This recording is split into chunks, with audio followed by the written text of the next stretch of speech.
for getting it processed, and then again the final result, product could have been developed. Then resilient city. In the morning also somebody said about this, whatever climate change sort of thing. So planning for climate adaptation, or maybe at some time wherever we require some kind of mitigation, then heat resistant infrastructure, as well as disaster management systems and flood defenses, all those kinds of things are done. And of course, mixed use development, everybody knows, is very common nowadays. Now people start adapting them. Most of the master plans you find a lot of importance of mixed-led use. Then of course, decarbonization of transportation. That's basically, that electrical and hydrogen powered vehicles started using instead of these petrol or diesel based transportation. There can be so many things. Then again, so many technological innovations in construction has taken place. Those could have been adapted under these approaches, what the topic is. Then of course, digital inclusion, blue-green infrastructure, particular urban governance, health center, urban design, all those things could have been integrated in these current new approaches, so that in future, how the city will emerge like that. So now, I think there are on different issues. Some of the issues actually will be taken care by the speakers or the 4 speakers. Let's see, and we'll discuss about that. Thank you very much.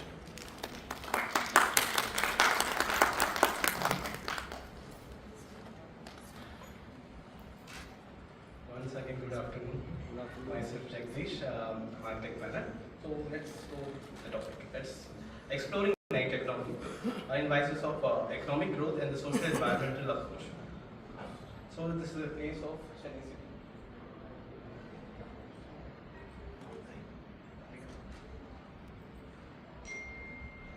So night economy. What is night economy?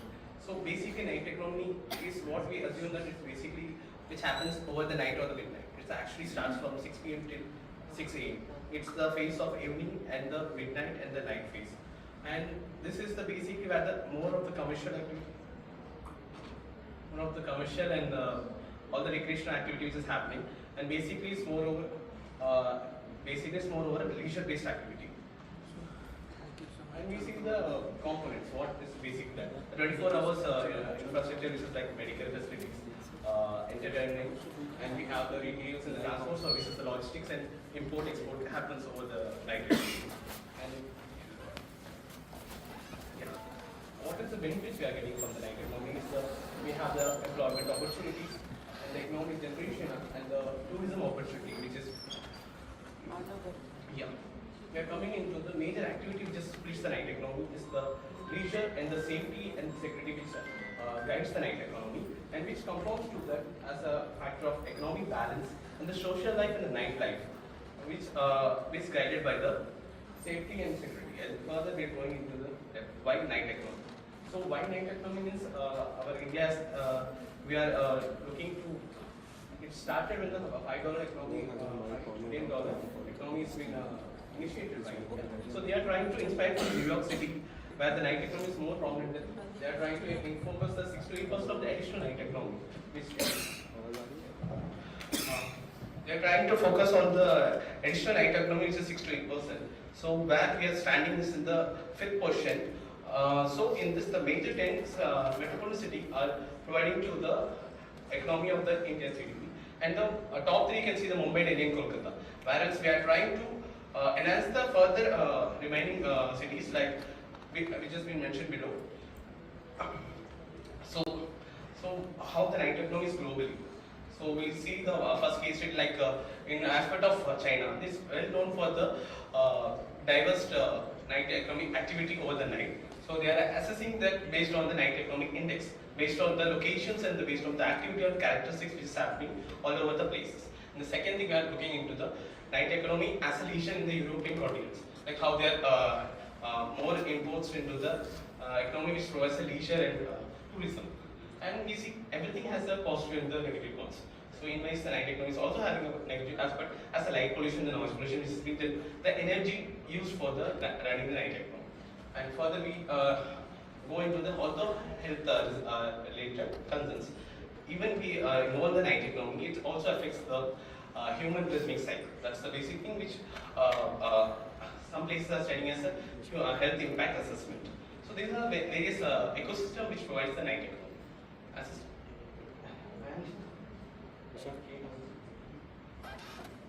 Vishal.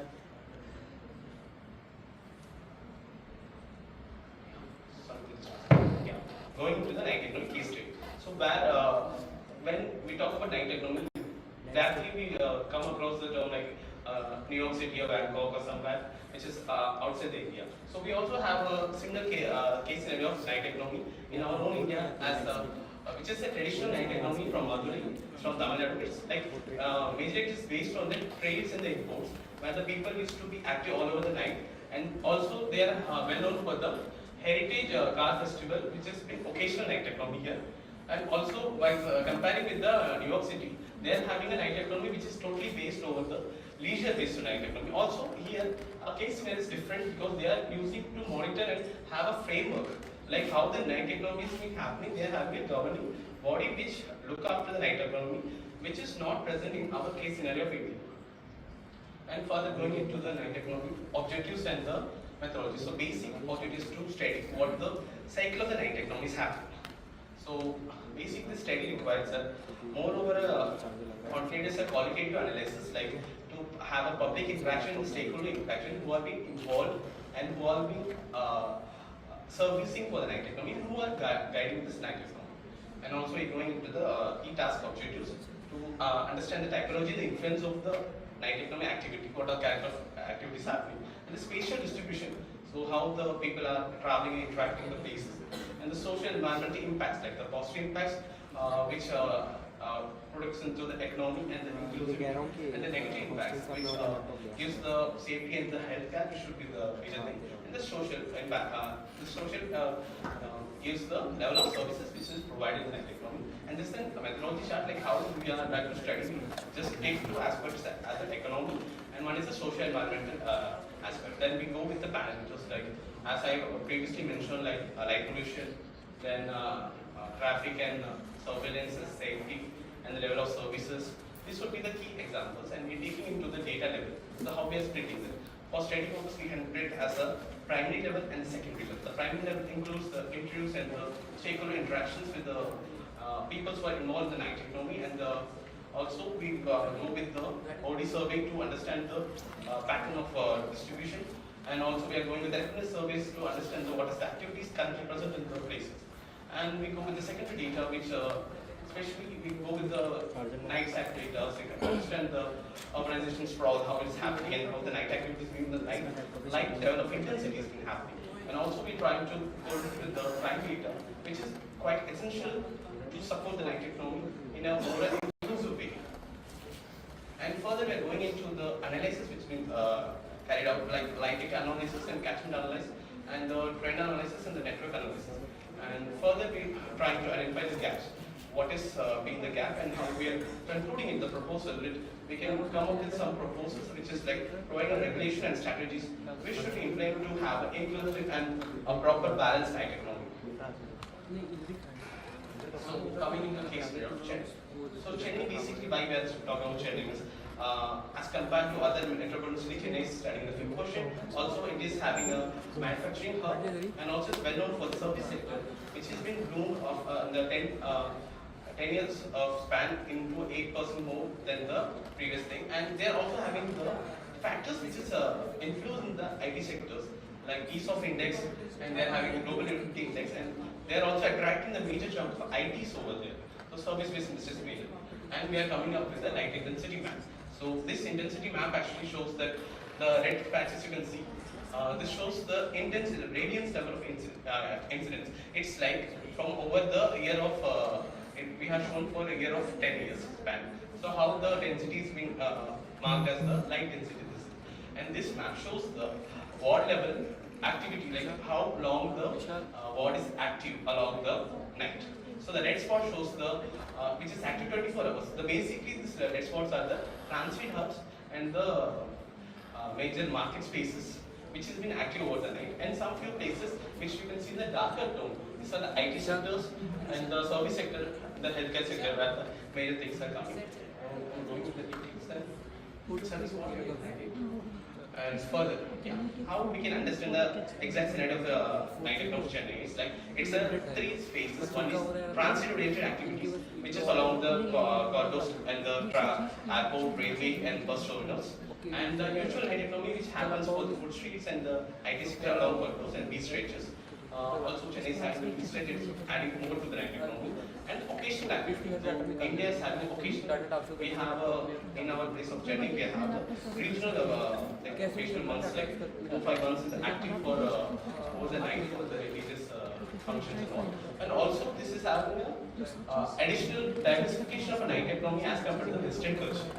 And yeah, and we see how it is being distributed in the sector wise. The formal sector is contributing to 40%, and the informal sector is coming in the 15%, and the law enforcement and healthcare, which is picking up as a 45%. And further going into the details, like the network analysis.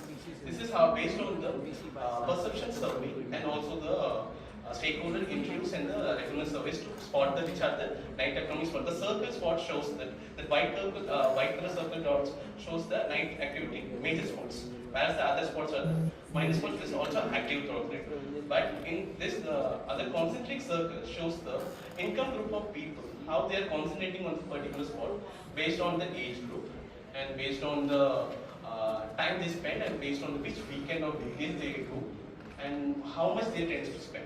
These are the inference which are correlating with the network analysis map along with the frequency of the perception survey, the stats. Then also we have shown the three spots that another and the B stretch in the main group is having the major active zones. And so we are coming with the next catchment analysis. The catchment analysis is basically tell the characteristics how it's been happened. Like previously I talked about the three major zones. So that area is having like one is the Ananagar zone, which is the residential based commercial space, and one is Besanagar zone near the Marina Beach stretch. It's a beach oriented stretch, and one is near the airport terminals Gindi Katikal junction. It's like a hub connecting the airport and the IT corridors. And first map shows the active zones, and the second map shows with the coordinate of the healthcare facility within the buffer of 500 to 1000 meters. So this shows how the major active night economy is having more clusters of healthcare facilities nearby, and we are coming with the pub economy. And in cases in presence of Chennai, pub are only active till 11 and 12. Beyond that, pubs are not active.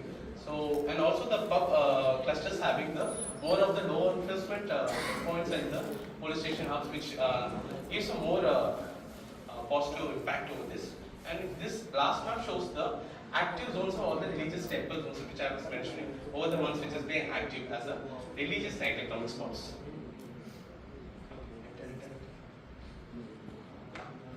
So when based on the perception survey, so how the publics are interacting and how they are involving in the night economy. Interesting fact which I got, after pandemic, the more people, like 40% of the people are engaging in the night economy activity, and what they are preferring in the night economy, like what they think night economy should have, light should have the importance is safety is coming first for them, and then they are denoting the light and the road connectivity. Further, they talk about the relaxing ambience and the party ambience. So they are more focused on the safety concerns, and also this. Yeah, okay. Also, this correlates with the crime data, as we see the frequent decline in the crime data, which has given the rise in the night economic activity in Chennai, especially in Ananagar. Yeah, and all these spots, I have correlated this with the kernel density and linear density, which has been overlaid and weighted overlay method, which shows the green spans are the potential zones, and the other orange zones are the less potential zones which needs to be enhanced. And coming up with this, we are trying to give some regulations how, as a conventional matrix, to zone it out, which should come along with, like residential clusters should not have a concentrated heavy music related stuff, which should be along the main corridor highways. And also the small clusters like religious clusters can have a theatre traditional type of night economic activity. And likewise, so this matrix, and we are coming up with the zones. So based on the characters of which zones can be enhanced on basis of the utilization and the nearby vicinities. And further, just by putting the recreational zone is not the main thing. We should have a induced scenario where we should converge everything and have an inclusive and safety guidance. And with the target audience for facing, we should have a target audience which is the age group of 18 to 35. And we have a target zones, which should the time allocation. Not every what should be allotted 24 hours. It should be shuffled according to the usage. And we should have a regulation of like a land use map, which is a day land use map and a night land use map, where even the informal activity can be provided in a regulated way, and providing a governing body which should have a special entity which can align the law enforcement, city corporation and fire department, which look after and the MSME to provide more job opportunity, and having a commercial tax department which should guide have a night taxing system for the special this informal activity which we are providing in the proper shops. They should have night economy taxing, so that this can be used as a circular economy to maintain this night economy activity in a further sustainable way. Thank you.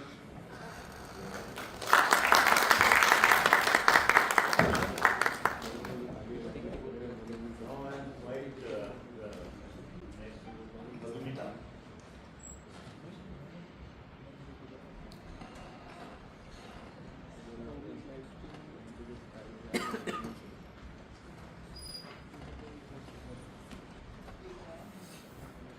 We are speaking on water management basically. Okay, okay. How ecological practices to be evolving with that process. That's how. Okay, please.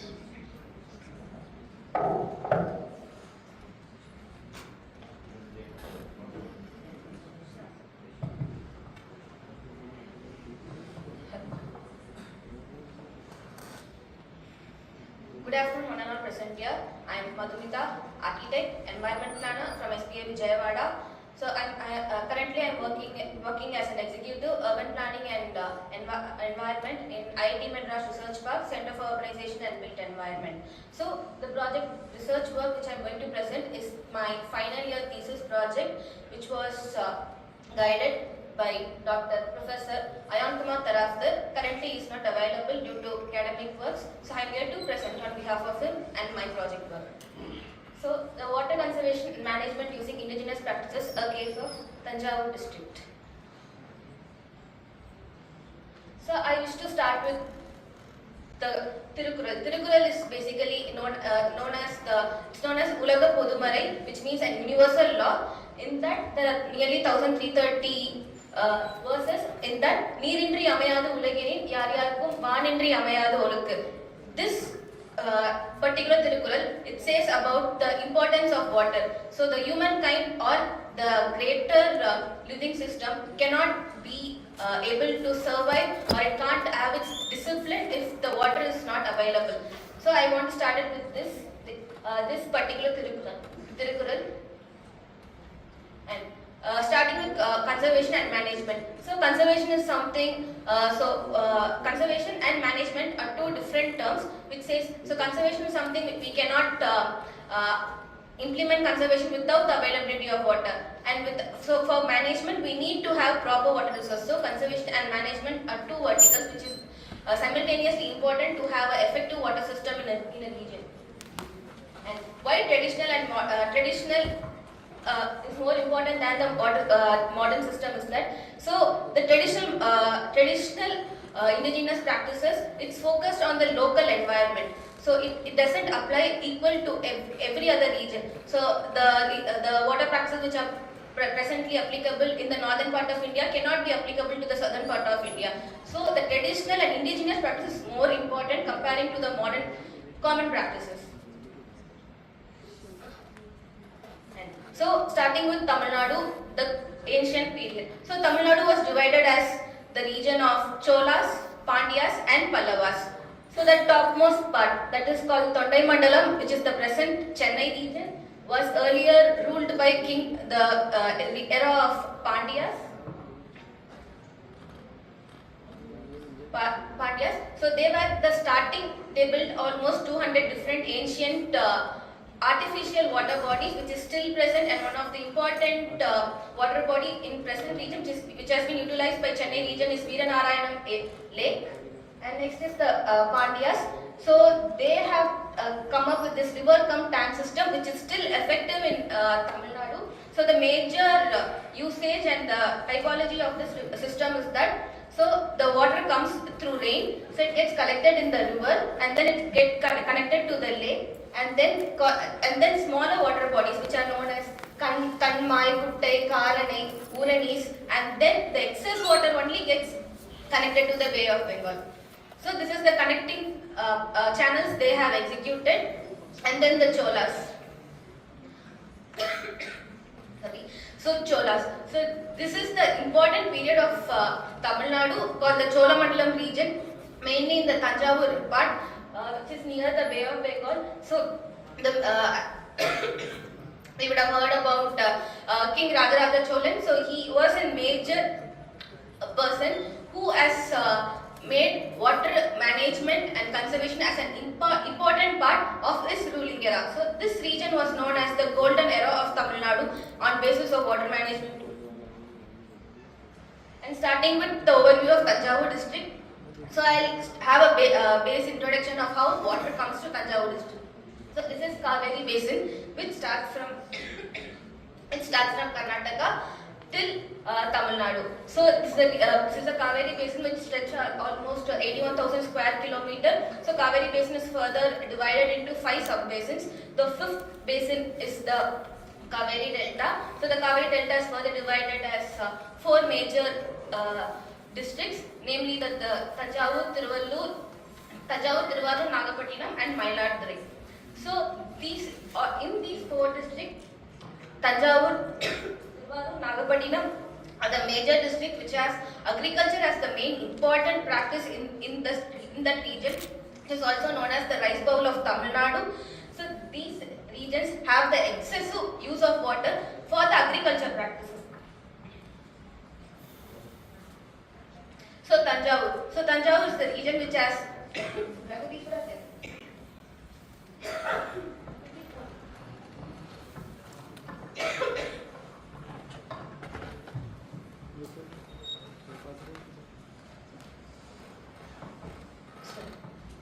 Tanjavur has this Brahadishwara temple, which is one among the UNESCO World Heritage Sites. So this region is divided into 9 taluks. The total population of the region is almost 24 lakhs, and the major occupation and the primary economy generated in this district is through agriculture, and next is education and industries. So the major water bodies and the tributaries are as follows. So the aim of the research is that to improve water resource sustainability, enhance ecosystem health, increase community resilience, and reduce dependence on modern water management practices. So the 5 objectives are studying about the various indigenous and traditional practices in the present region and the ancient region. To analyze the impact of climate change and water resources using water quality, water quantity, and the water demand and supply. Next is to identify the vulnerable region from the above analysis, and next is to identify the most appropriate practices which can be applied, adaptable and replicable in the present Tanjavur region. And next, how the proposal comes with how these analysis will be implemented in the present area called Adirampattinam in Tanjavur district.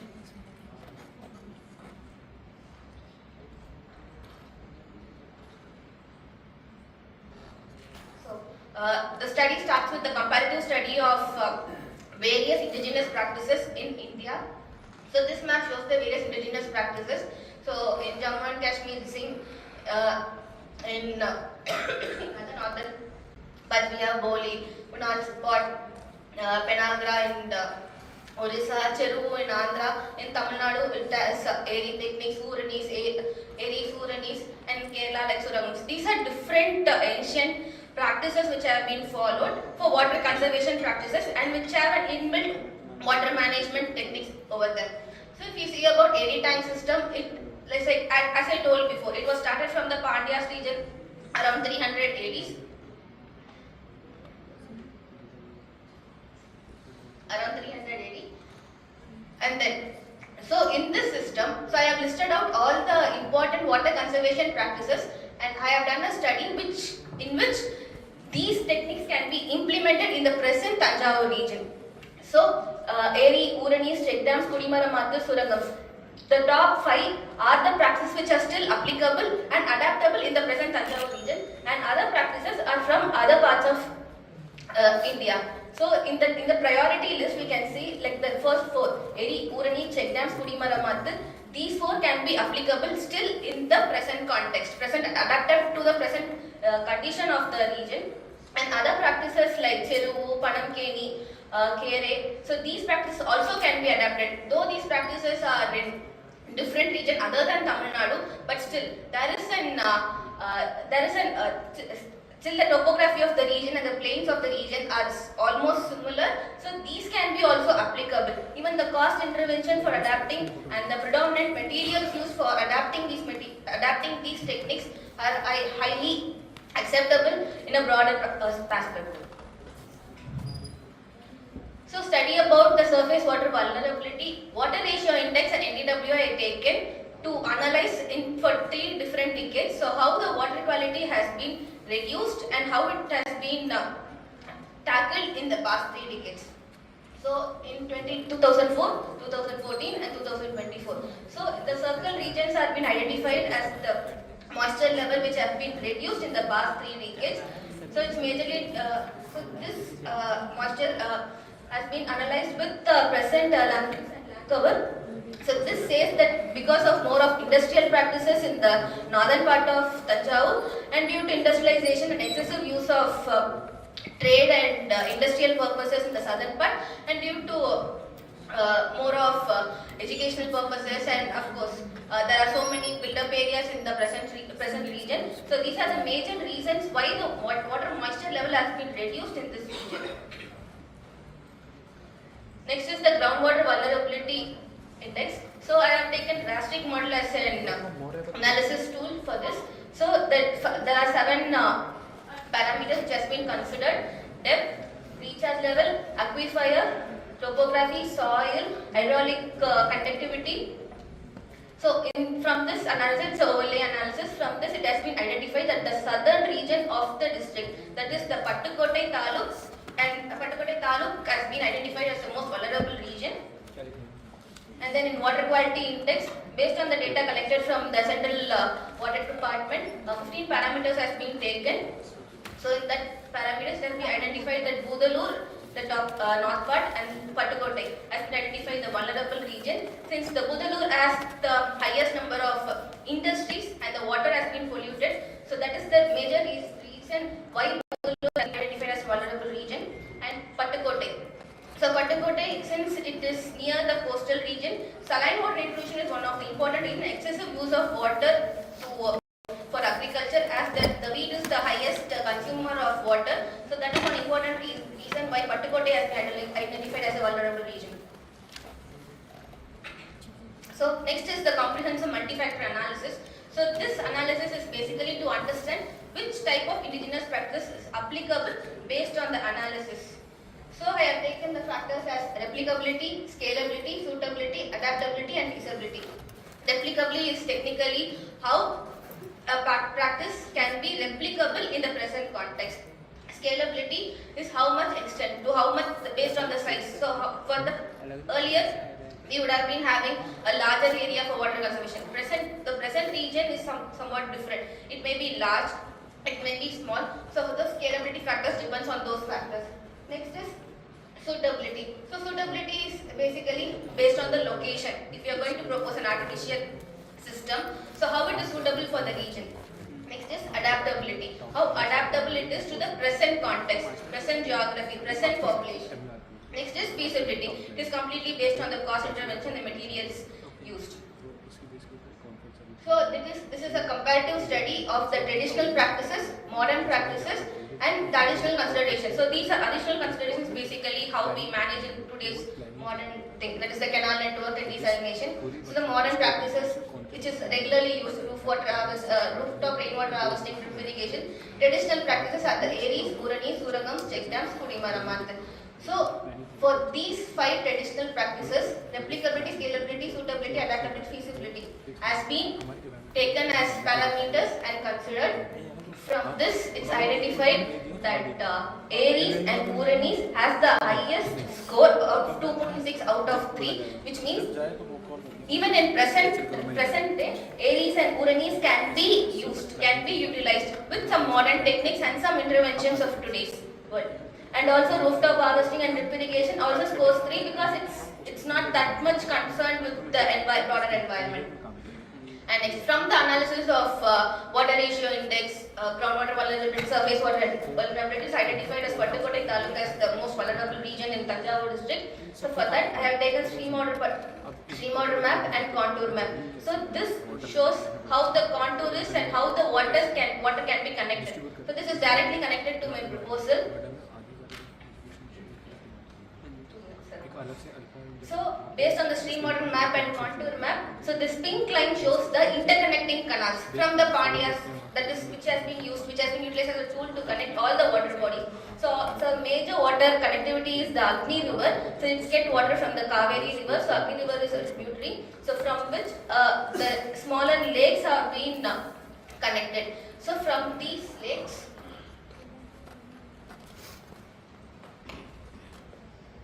so this is from the Agni river. The green line shows the water connectivity from the Agni river to the Mailakotai lake. So from there, so how these practices can be implemented is that, so first thing is removal of Sima Karuvelam trees. So this is Sima Karuvelam trees. These plants are somewhat, they suck the water. So the groundwater level will be decreased because of the high consumption of water by these trees. So the green patches in the map shows where are all the trees present in the present Mahilankotai village. So these trees has to be removed in the first stage. Next, ARES technique has to be introduced. The red spot marking A is the ARES system. So ARES system which has been used in the previous eras. So the basic function of ARES is that from the lake the water gets connected in the artificial pond called ARES. So from that ARES there is a method called Kumli Tumbu. So this Kumli Tumbu is a Tamil term which means with the function of the Kumli Tumbu is that it diverts water and the waste in different parts. So only the clean clear water will be travelled from the ARES tank to the other interconnecting canals. So all the pink lines are interconnecting canals connecting the small water bodies. So these water bodies mainly get water only from rainwater. If there is excessive amount of rain and if the water gets just drained out, based on the contour these have been marked. So only if all the water bodies are filled, only the excess water gets into the bay. So this is baby pond. So creating these types of ARES tanks will be in a larger area to store water and accumulate in a particular region. This baby ponds can be used. So it will be in a depth of around 1 meter below the surface of water. So this accumulates water in a particular region and it increases the ecosystem under the water and it has an ecological balance in the region. So this is an idea of how indigenous practices can be implemented in my region called Thanjavur district, and there are several other factors based on each individual regions. Different indigenous practices can be identified and can be used, and this is an example for it. Thank you.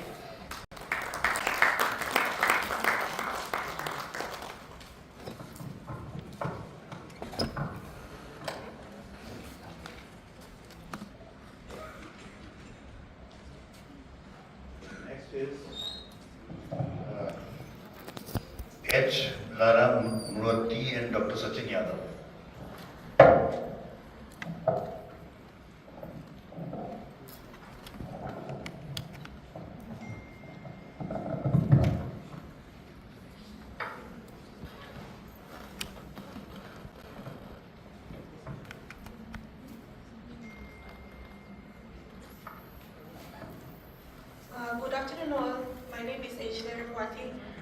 I'm a landscape architect, graduate from SPA Delhi, and currently I'm a first year PhD scholar in Mizoram University. And today I will be presenting our paper on walkability in hilly cities, its challenges and opportunities in case of Aizawl city.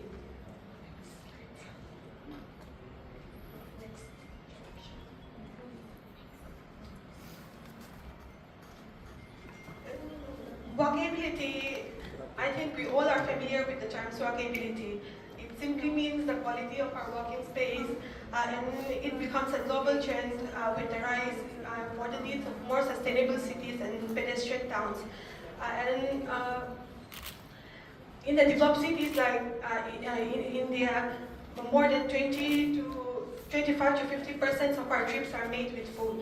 And in major cities like Africa, 50% of their trips are also made on food. And in this study, we will explore more on the challenge of the people facing in walking in the hilly city, and also the opportunities for promoting more of walkability in Aizawl city. And the research will utilize the Global Walkability Index to assess its different cities' pedestrian infrastructure quality based on its different parameters. One may have a question like why walkability and why in hilly city? As I said, it is a global trend, and there is lots of extensive study of walkability in flat area, but in hilly city it's less, and that's why it needs to be studied a lot. Coming to the context of Aizawl. Aizawl is the capital of Mizoram, which is located in the northeastern part of India, and it is situated about 1,132 meters above the sea level. According to its 2011 census, it states that more than 25% of its population are located in this Aizawl city. As we can see from the pictures down here, this red line is the central reach, the core city, which runs along the north to south of the city, and all the major developments happen in this core, in this middle core. So this central span of the city is considered to be the main arterial road, which is only 8 to 10 meters wide. And because the development is taking in both sides of the road, there is not much scope for expansion. That's why the city is very congested and not in the scope of expansion.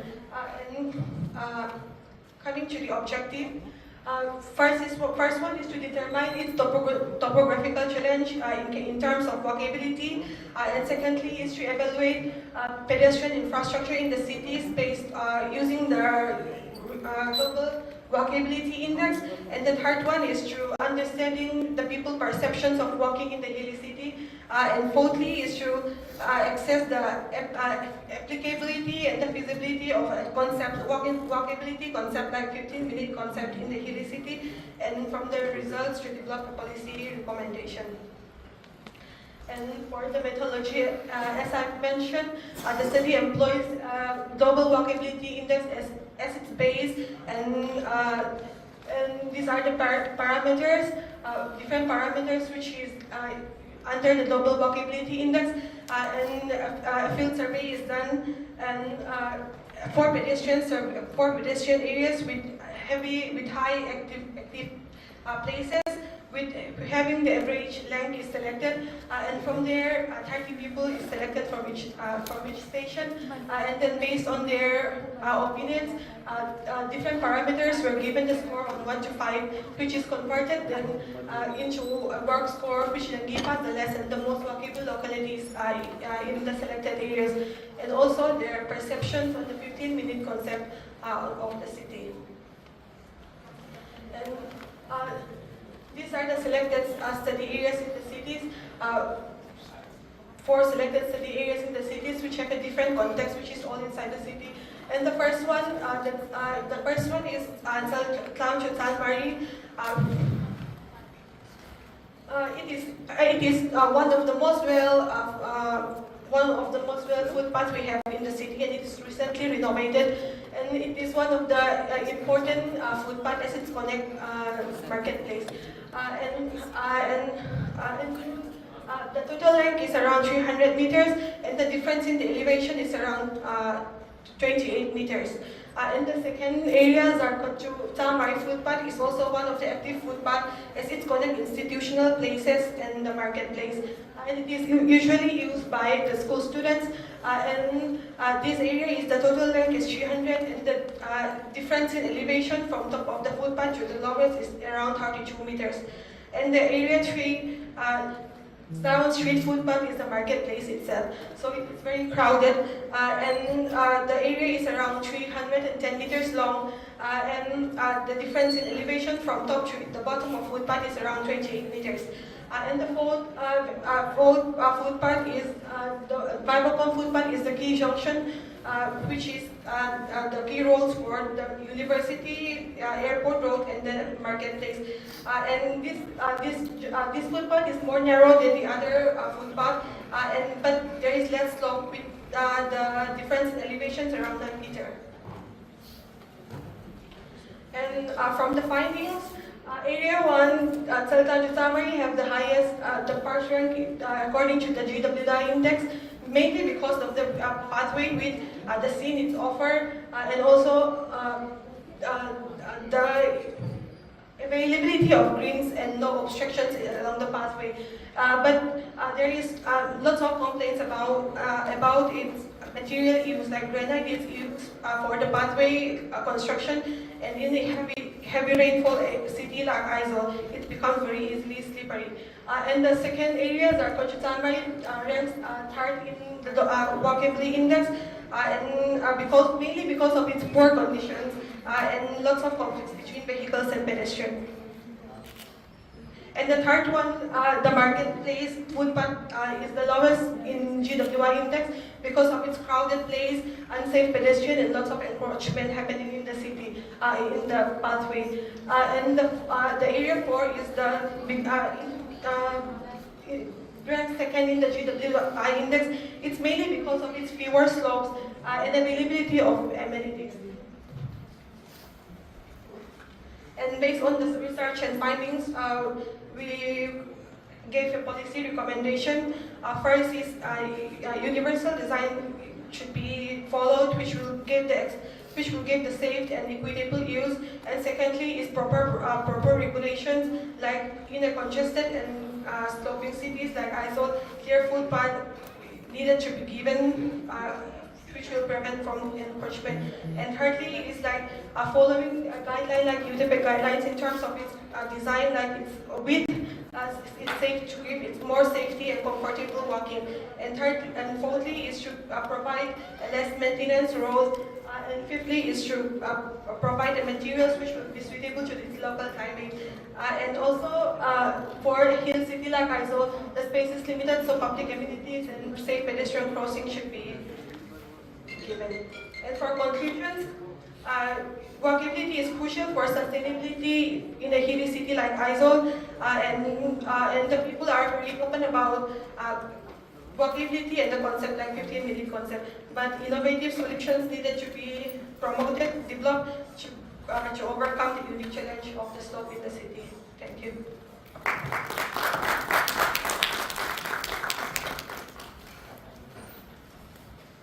Finally, I invite Anushka Gautam. And Baljeet.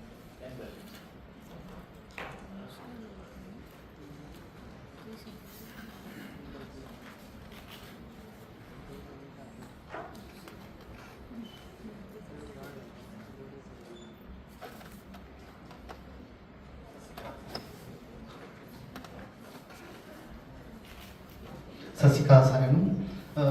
Actually, my student Anushka Gautam, actually during exam, she's not come here. I am presenting that PPT. My topic is the pathway for the smart and sustainable development. How the city is going to be sustainable and smart technology used in the city.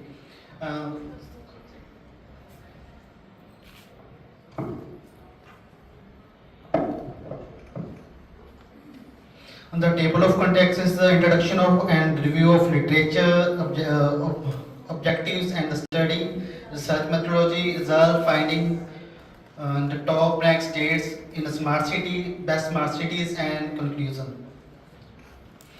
The introduction and the literature view. As we know, the global population expected to grow from 8.2 million in 2024 to 10.3 billion by the mid of 2080s, as per data UN DESA 2024. And the world's urban population 56% projected to 68% by the 2050.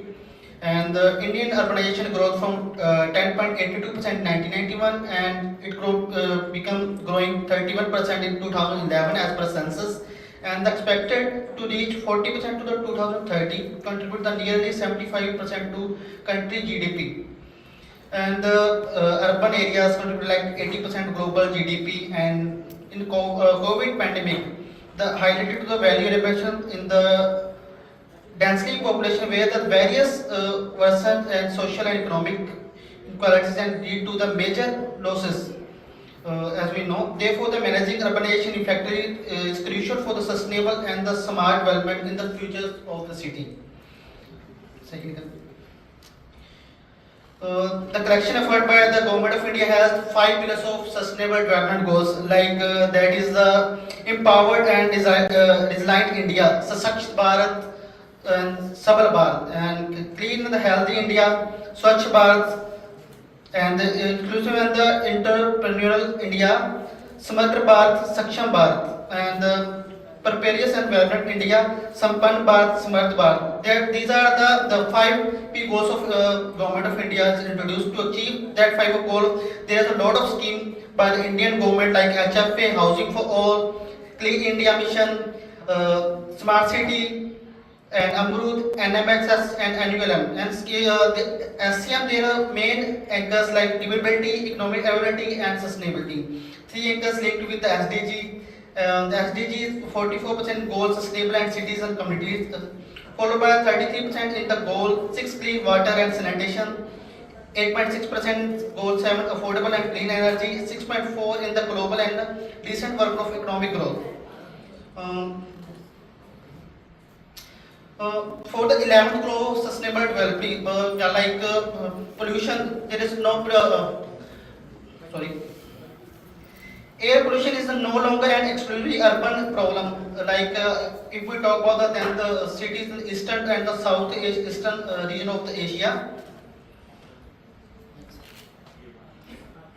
The objective to understand the role of the urbanization and SDG to the contemporary era, to review the Indian smart city along with the important flagship missions, to formulate recommendations based on the detailed analysis. And these are the research methodology, like first stage the literature review and smart city mission, second stage detailed analysis, smart city, and third is the recommendation related ICT. As per result, Madhya Pradesh is the top rank and UP proposed to highest number of projects. Then Rajasthan has lowest in the smart city development. UP proposed, Rajasthan has lowest. As we know, there is a data, there is a 779 rupees came in Madhya Pradesh and they have completed the project 630. And Tamil Nadu 710 and 594, Rajasthan 577, 528 and Uttar Pradesh 878 and 750 at the Agra, Kanpur, Lucknow.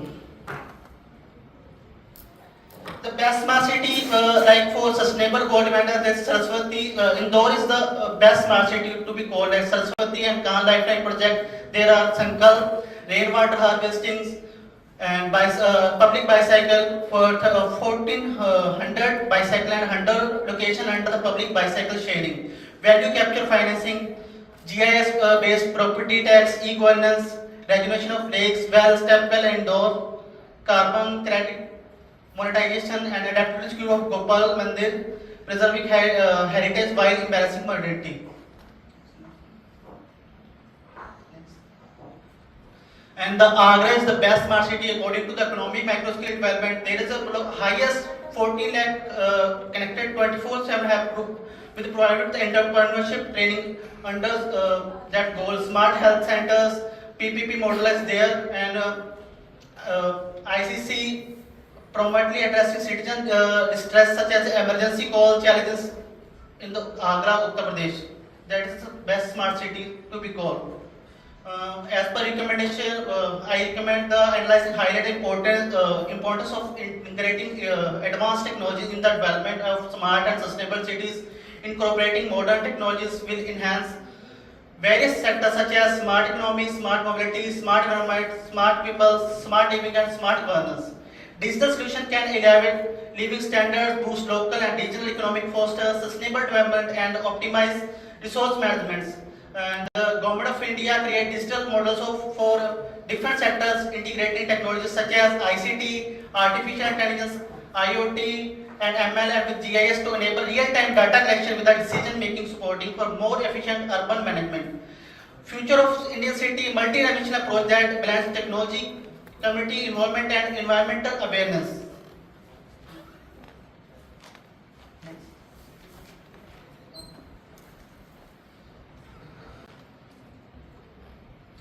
For the conclusion, as per the survey and the literature view, rapid increase in urban population worldwide has promoted as reassessment and re-imaging of the future cities. New technology emerged and urban planning become more ecologically and inclusively focused on the concept of future cities evolving continuously and unpredictably. COVID-19 pandemic wake-up calls we can take in the smart cities. COP to limit global temperature rise 1.5 degree and achieve net zero emission by the 2050. GOI 5 years frame to guide its urban development goals through key flagship missions such as HFA, Clean India Mission, SCM, AMRUT, and critically viewed to the top smart and sustainable practices at the both states and the city level. To address that challenge posted by rapid urban expansion and environmental stress, innovations approaches are crucial. Integrating smart technology will enhance key sectors such as economy, mobility, environment, governance, and living standards, making them smarter. Thank you.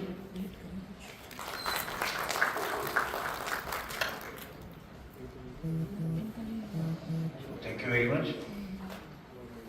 Now I'm inviting some questions from the audience. Please.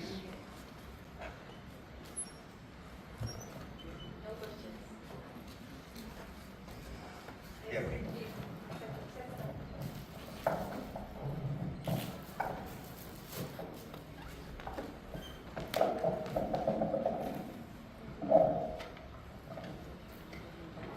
Hello. Good afternoon. I am Purushottam Uttarwar. I retired as Additional Commissioner Planning from Delhi Development Authority. So, it's been a laboratory of urban planning, many 3 master plans, zonal plans, and 1 million plus cities. Speakers have done a very good job. They have done good research, etc. The question as such is, one thing is to reproduce what we get from references, and second thing is to the application of that to your local area or study. There was a study from Mizoram. They have mentioned the UTP guidelines, etc. But those are more for a flat cities, for a like Delhi, Mumbai. But Mizoram is a very having tough. I want to invite the speakers to come on the dais. Because they will be answering that. Please join. No answering, just comments. I agree that. They can come. Lisa, you can. So what happens, because we have seen Darjeeling and all those cities, how intelligently they have used the gradients and slopes, etc. So probably the standard guidelines for a footpath and other thing may not be applicable for hilly area. So you have to invent your own one. We were working for form-based codes, and then we studied all 4 corners of India.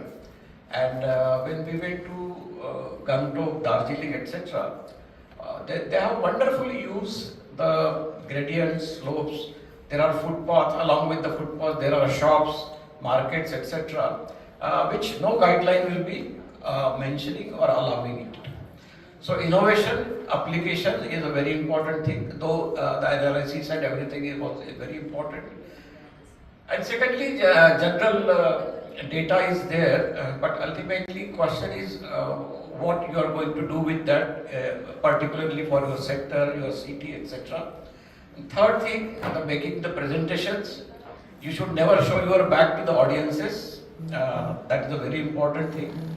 And reading from a presentation is not a very encourageable thing. You should have your own notes. You should be prepared for presentations, and you can read from your laptop or something like that. So these are the 2-3 general things, but in general, very good work, very good research. Of course, with experience, they will be improving their presentations and other things. That's all, and I wish them best luck. Thank you.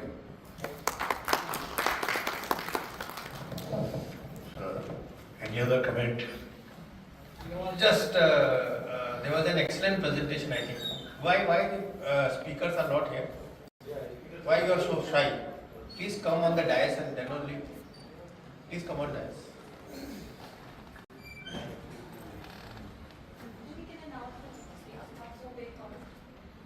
Please join in. Mr. Jagdishan, Ms. Madhumita Shravan, Ms. H. Laurimate and Dr. Sachin Yadav and Baljeet. Yeah, Jagdishan, excellent presentation by, congratulations to you. You have mentioned about, the nightlife through the transit corridor. So, are you exploring, because Chennai is also experimenting with regard to local area plan along the transit corridor. So, how it will actually add vibrancy to the city once the entire TOD gets implemented? Because, nightlife, world across, wherever you go, whether you go to USA, European cities, nightlife is quite threatened.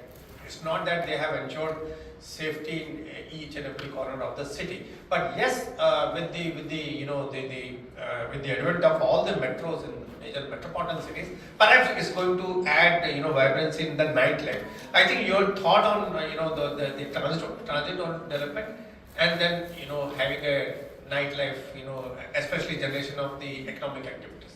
Please.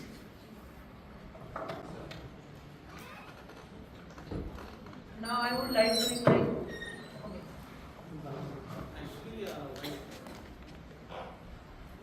Hello.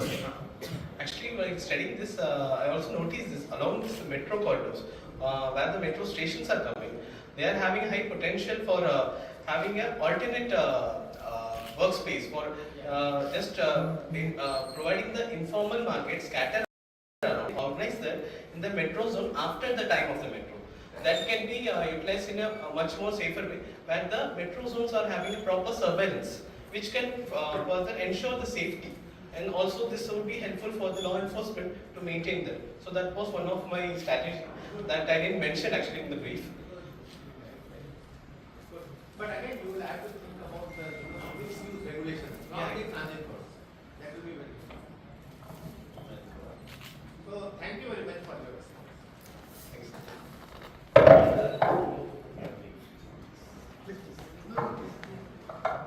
Hello, Namaskar. Myself, architect Arun Katiyar. I'm trying to practice in NCR with obvious restrictions and all.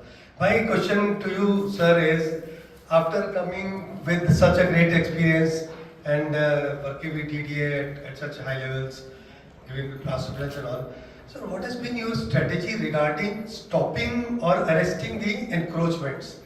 Because I understand that. Sir, I'm so sorry. So we have a continuous session. So you can personally talk to him. I think that is. So yeah, you can continue. So we'll wind up this session. May I ask? Sir, I don't have a question actually. I'm speaking to Sardarji. I don't know his name. Baljeet. You have a cross section of the success of smart cities, and there are failures also. While studying the positives, I think if you simultaneously study the negatives, then it would be that maybe the negatives are more, or so you can extend your analysis towards failures also, and that will give you a balance between whether the smart cities mission was a success or it requires further improvements. This is just a suggestion. So I invite Professor Uttaman to give a momentum to chairing the session, Mr. V.P. Khurshid. Please, sir.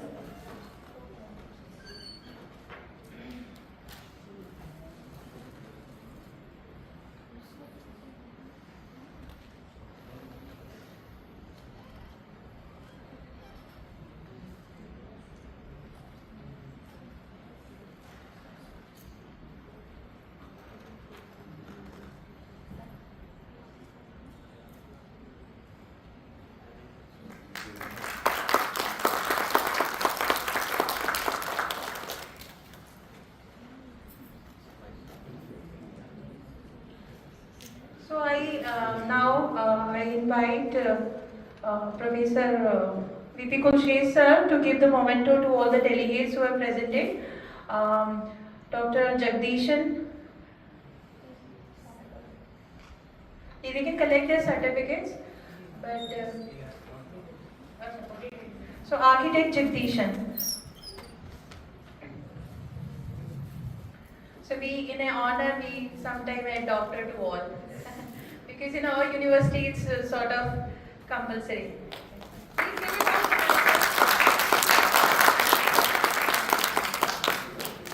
Architect Madhumita Shravana.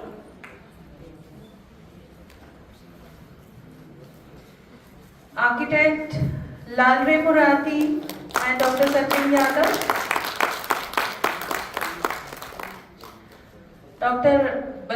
Architect Baljeet Singh.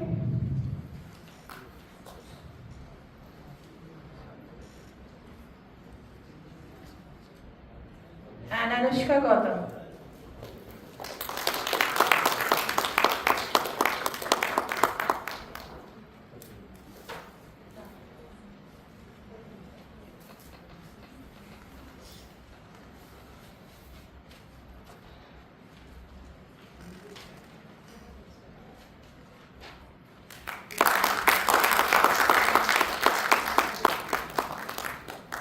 So with that, we are starting the next session in a continuous manner.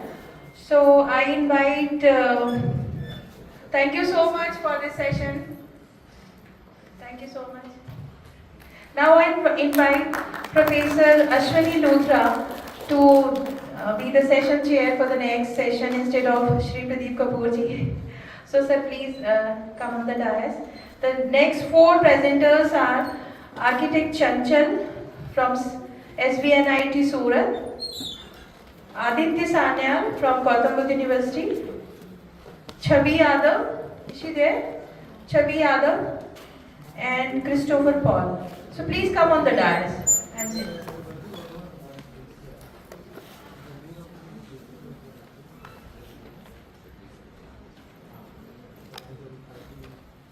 So everybody has 10 minutes slot, right?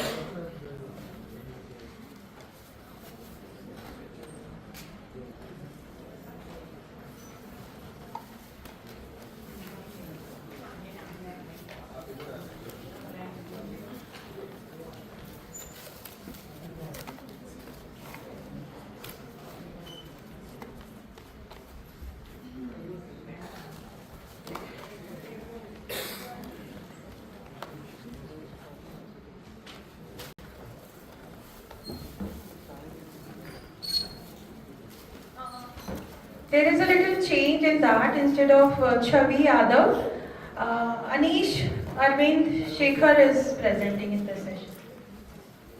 Please join everybody on the dais.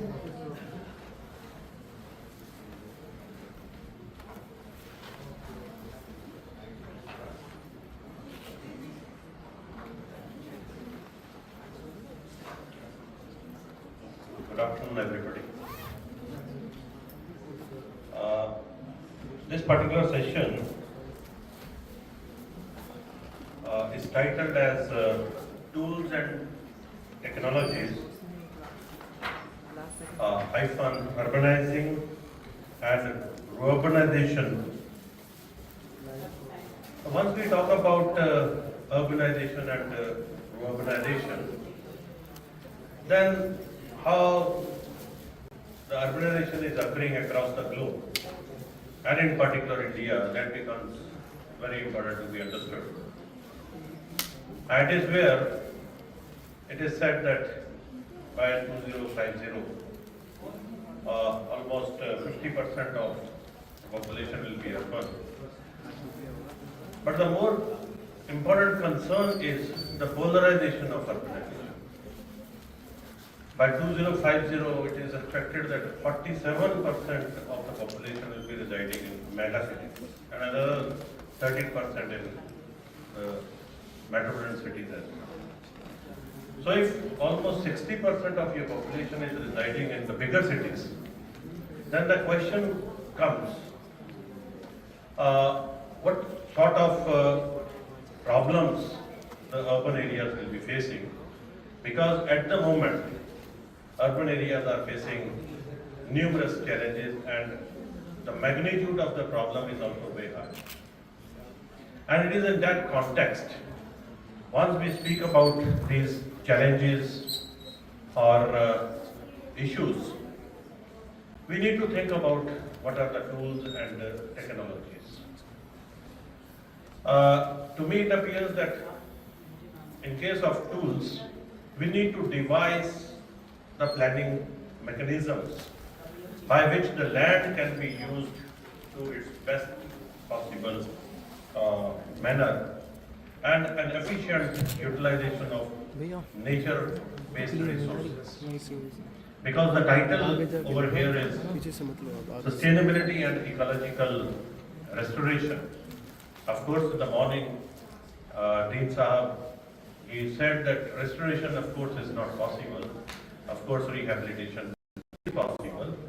And is where once we talk about the ecological restoration or ecology, then we need to think about the resources beneath the surface of the earth, on the surface of the earth, and above the surface of the earth. The type of air we are having in NCR, what to talk of NCR now, or northern region itself, because I'm from Amritsar. For the first time, we have also faced AQI way high, 400, which was I have never seen since 1971. And is where how the natural resources are getting disturbed, and the main reason for that is urbanization. Because with urbanization, population growth and population growth of the vehicles. Vehicles are the biggest agents in this pollution component. Almost 70% of the global carbon emission that comes from automobiles. And that's why all the governments across the globe, they are now on to EVs. So this is just one dimension. And where nowadays planners or the policy makers are talking about compact cities, 15-minute cities, TOD, etc., etc.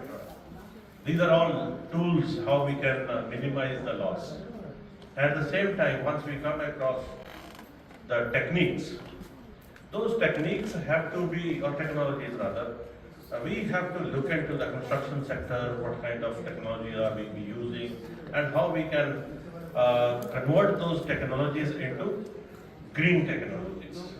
At the same time, in the transport sector also, how the technologies can play and are playing roles. Even in the energy sector, we are talking about conventional energy, and now conversion towards green energy is also propagated. Similarly, under water supply and sanitation, again, technologies are being used to better utilize and better make efficient utilization of this water supply and sanitation systems also. So these are some of the things which I quickly could gather from the topic, because I am a replacement of the former Secretary General ITPI. So Secretary General's talk way high. I am not Secretary General, that's why as a professor only I am speaking. And these are few things. I am expecting the scholars who are presenting papers, they would be touching upon some of these things in their papers. So with this, I call the first speaker who would be speaking about comparative assessment between conventional bricks and green bricks.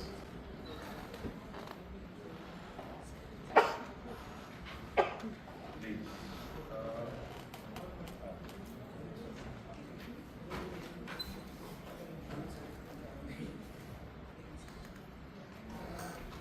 Good afternoon, everyone. It is a pleasure to be here today at the National Conclave on Planning, Sustainability and Ecological Restoration. My name is Chanchal.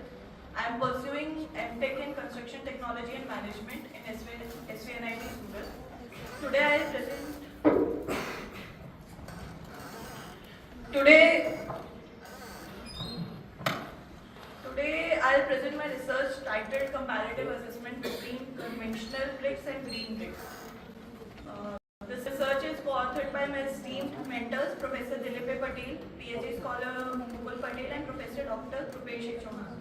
In the era where sustainable construction is more necessity than a choice, it is crucial to reassess our traditional building materials. Brick as a fundamental construction component significantly impact our environment. This study seeks to address the pressing need to compare conventional bricks, which dominate India's construction industry, with the greener alternatives. We aim to evaluate their technical properties, environmental impacts, potential to revitalize construction practices in India.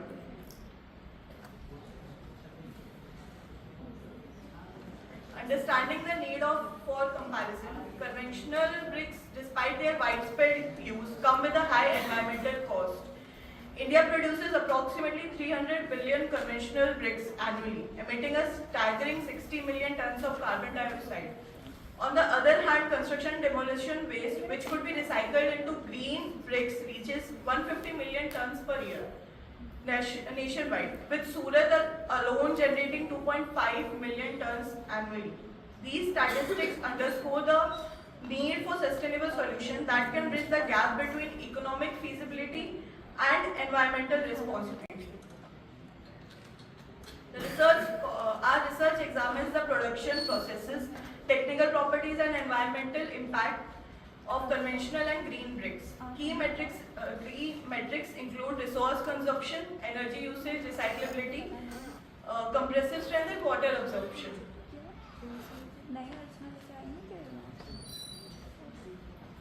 To achieve this, we conducted an extensive literature review, analyzed bricks manufacturing methods, and gathered data from municipal records, particularly focusing on Surat C&D waste.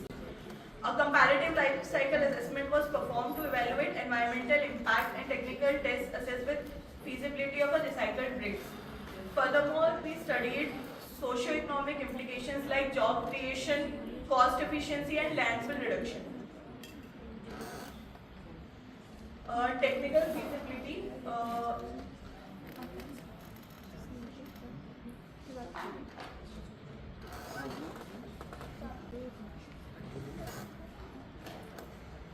Green bricks including recycled concrete based geopolymer brick, fly ash geopolymer brick exhibit compressive strength approx 66.7% to 288.4%, higher than conventional fired clay bricks.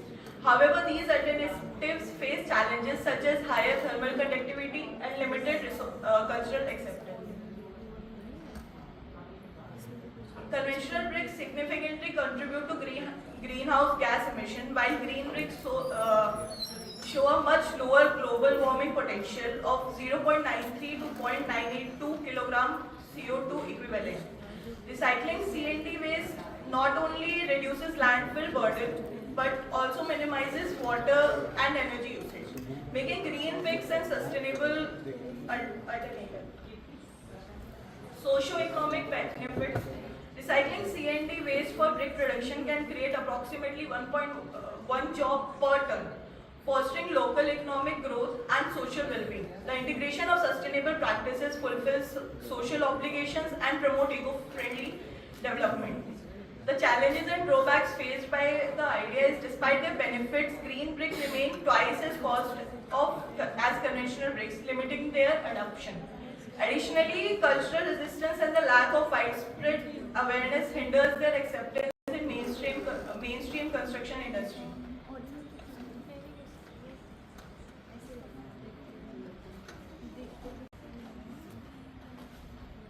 Case study was done on a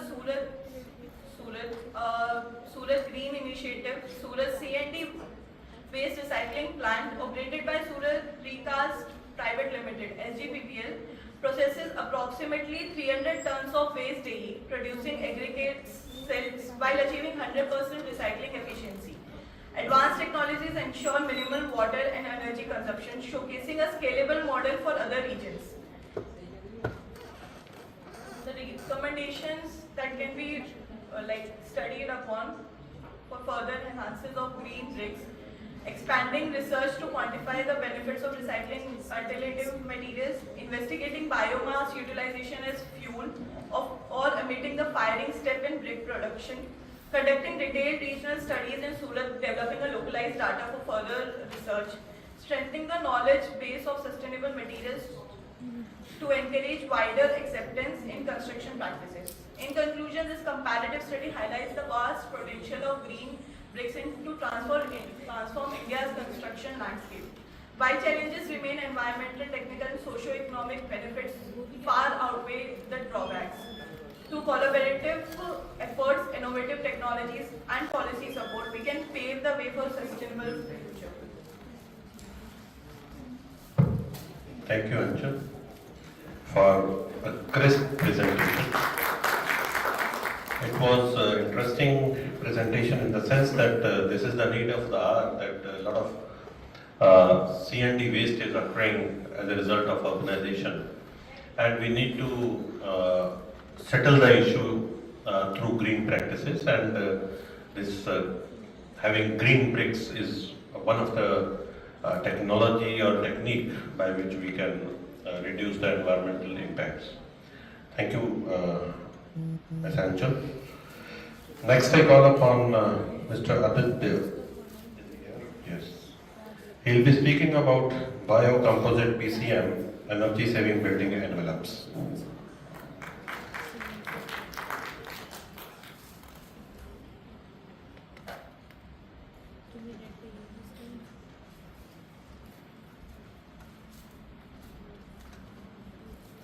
Good afternoon, everyone.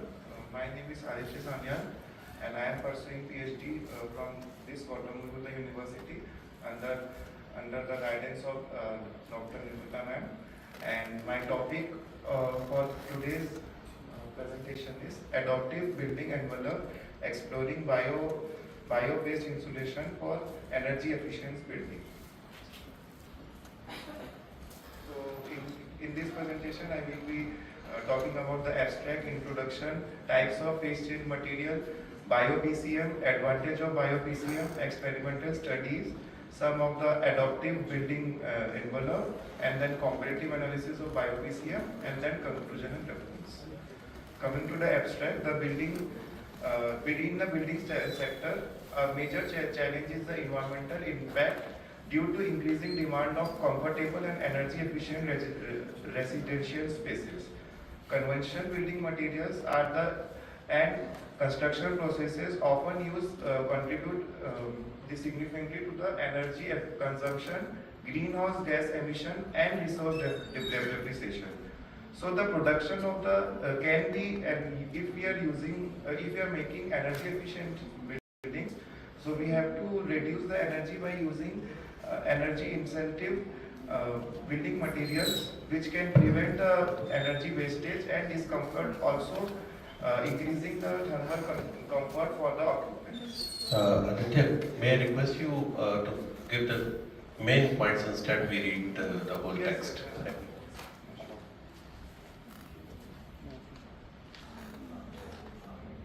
So coming to the bio-PCM insulation materials, so they are the renewable source which are made from cellulose, hemp, wood fibers, and mycelium. So these are all renewable sources. so which contributes in sustainability and adaptability in building envelopes. This research explored more potential in bio-based insulation materials and energy efficient residential building. As you can see in this figure, this is a solid core PCM material, and then when we heat it, it goes to the liquid, and then it again, when during the cooling, it converts from liquid to solid. So this cycle continues, and in which the latent heat goes, and we can regulate the temperature inside. So coming to the building sector, so there are various other traditional insulation materials which are petroleum based. So they are not significantly, have the major impact on the environment, and also bio-based insulation are sourced on a renewable sources. So that can also that has very less impact on the environment. So the bio-based insulation material can exhibit excellent thermal performance, moisture regulation, enhancing the overall performance of the building envelope. So coming to the introduction.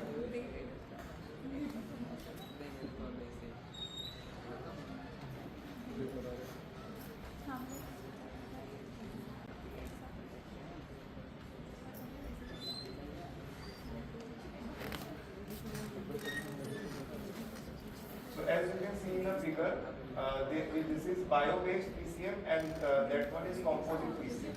So bio-based PCM can be used in bio-based PCM can be used in the form of the encapsulated material. In these, the pouches are made in this form. Then the bio-based PCM is inside this, and this can be installed in further in our roofs, in floors, or in walls. So which can be used as a good insulation material. So these are the types of PCM. First is organic types, then inorganic PCM, then butanic PCM, then solid to solid PCM. So coming to the organic PCM, so organic PCM may be बहुत सारे types होते हैं. First is paraffin, then fatty acids, then esters, sugar alcohols, and bio-based PCM. So PCM is phase change material. Phase change material. Yes. Yes. Organic PCM is basically using from the renewable sources. As for example, paraffin is widely have low thermal conductivity and higher flammability. Fatty acids, which is accepted from plants and animals, they offer higher latent heat and generally non-toxic. Esters are formed when we react alcohol with acid. Esters is formed, and their melting points are very good, and they have very good thermal stability. Then coming to the bio-based PCM, bio-based PCM are the renewable source such like plant oils and fatty acids. They offer sustainable alternative to petroleum-based PCMs with the similar thermal properties and reduced environmental emissions. Next. So these are the inorganic PCM, butanic PCM, and solid to solid PCM. So what is the key consideration when we are choosing any phase change material?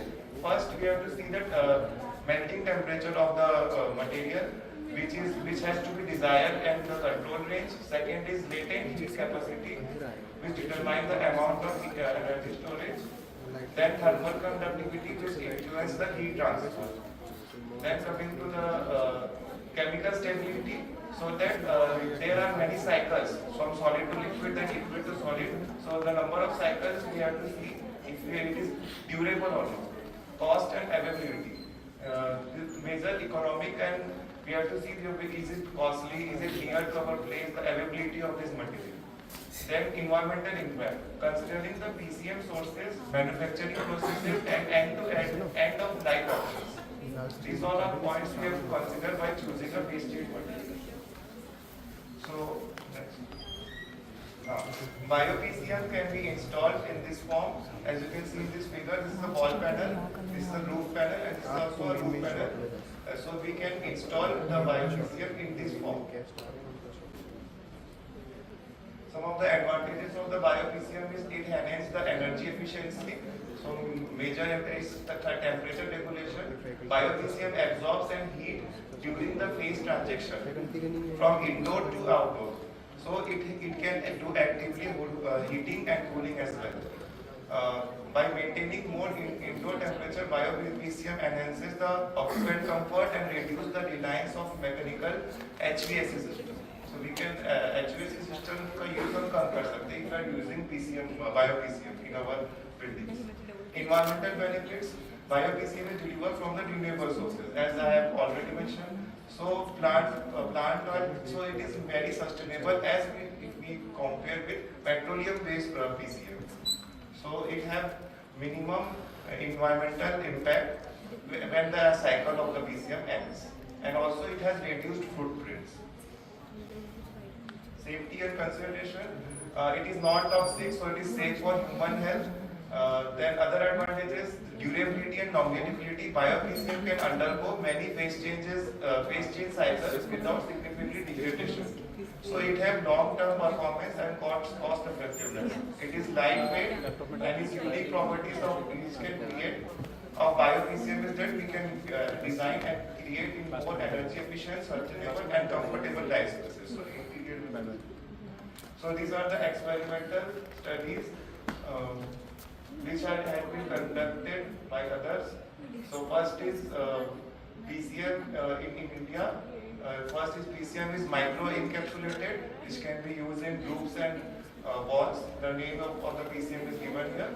Second is H2. This PCM is micro-encapsulated foil, which can be inserted in the hollow bricks.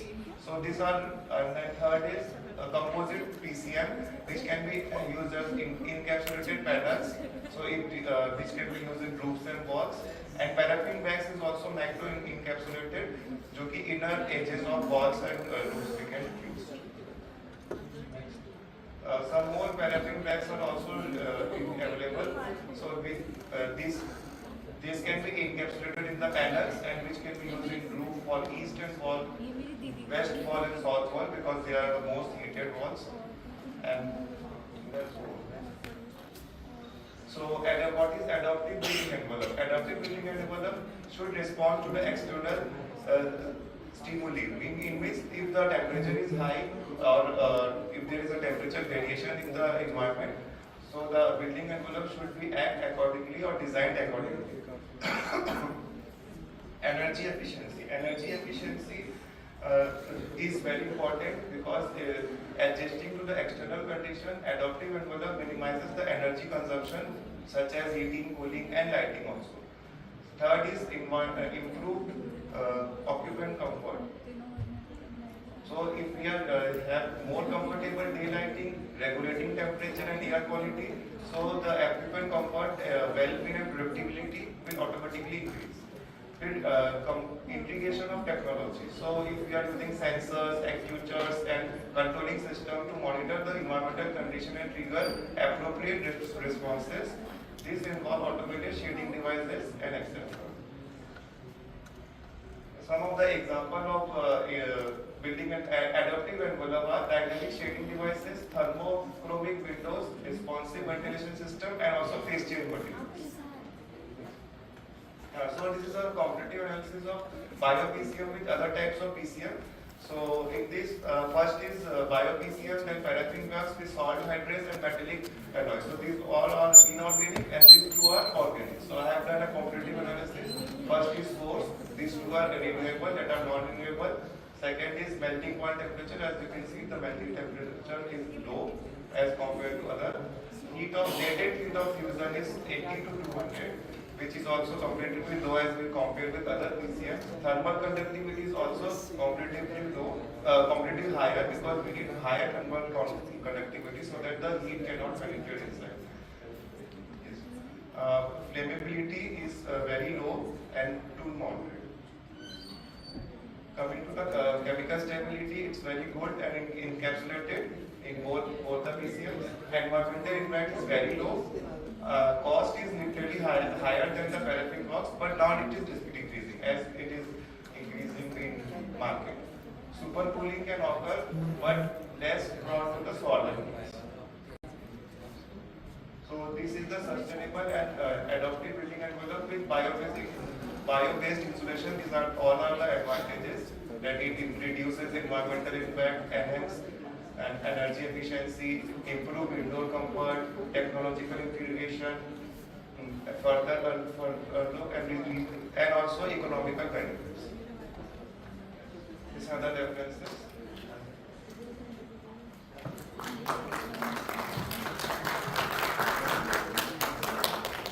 Thank you, Aditya. I think your topic will have a lot of discussion because once we advocate something, then antithesis automatically comes, and I'm looking for a very high kind of floor intervention. Already, Mr. Srinivas is shaking head because he's having many things in hand. Thank you, Aditya. Have a seat. We'll have question answer session a little later. Do we have Shavi Yadav here? That's changed, okay. So then we will have Arvind Anish. Okay, Anish Nahar. Yeah, please come. He is having a presentation on comparative study of incentive FSI in redevelopment schemes in case of Pune. So, Anish, kindly adhere to the time.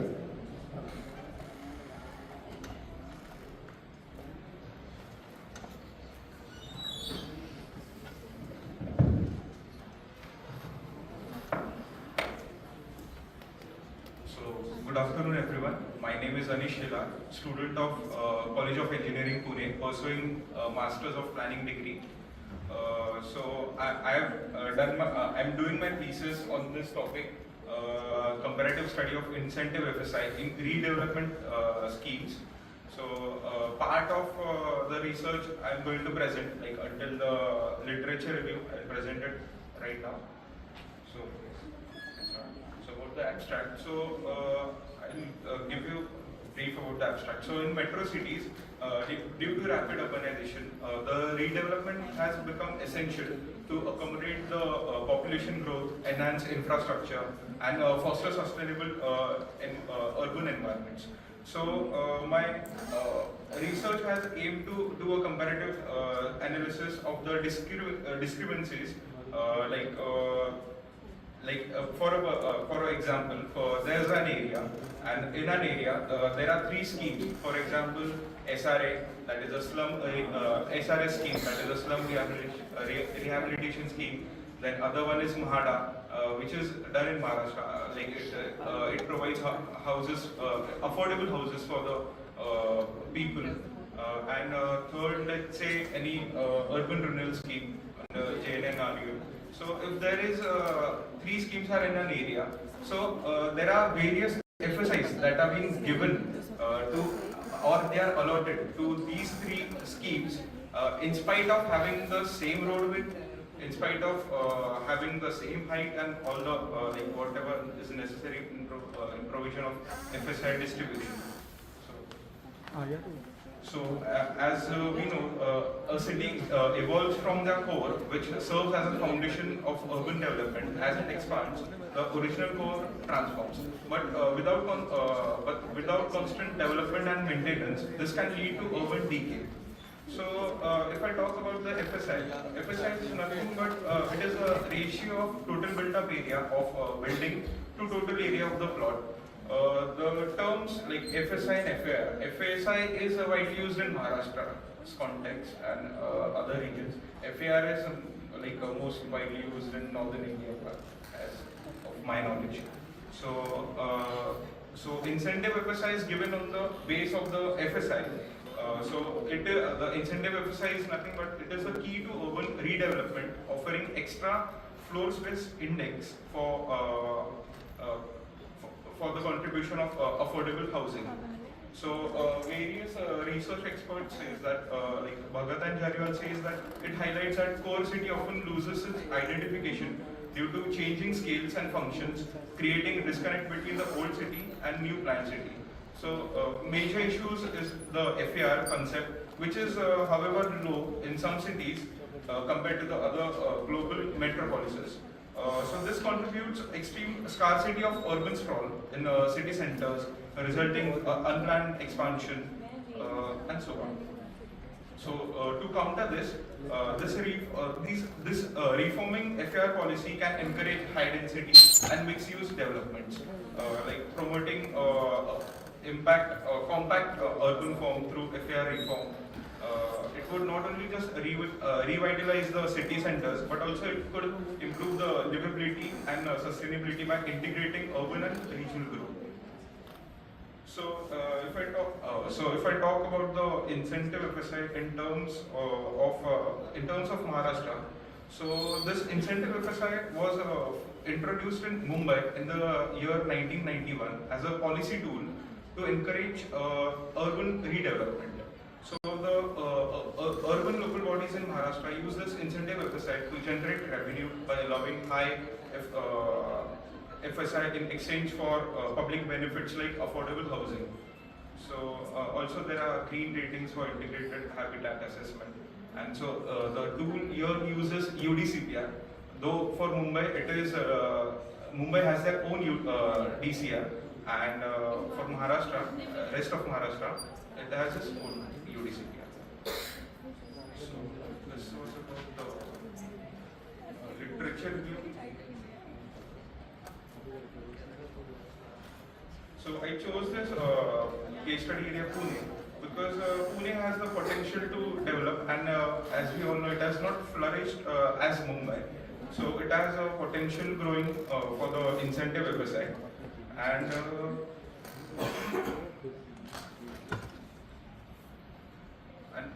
as we know,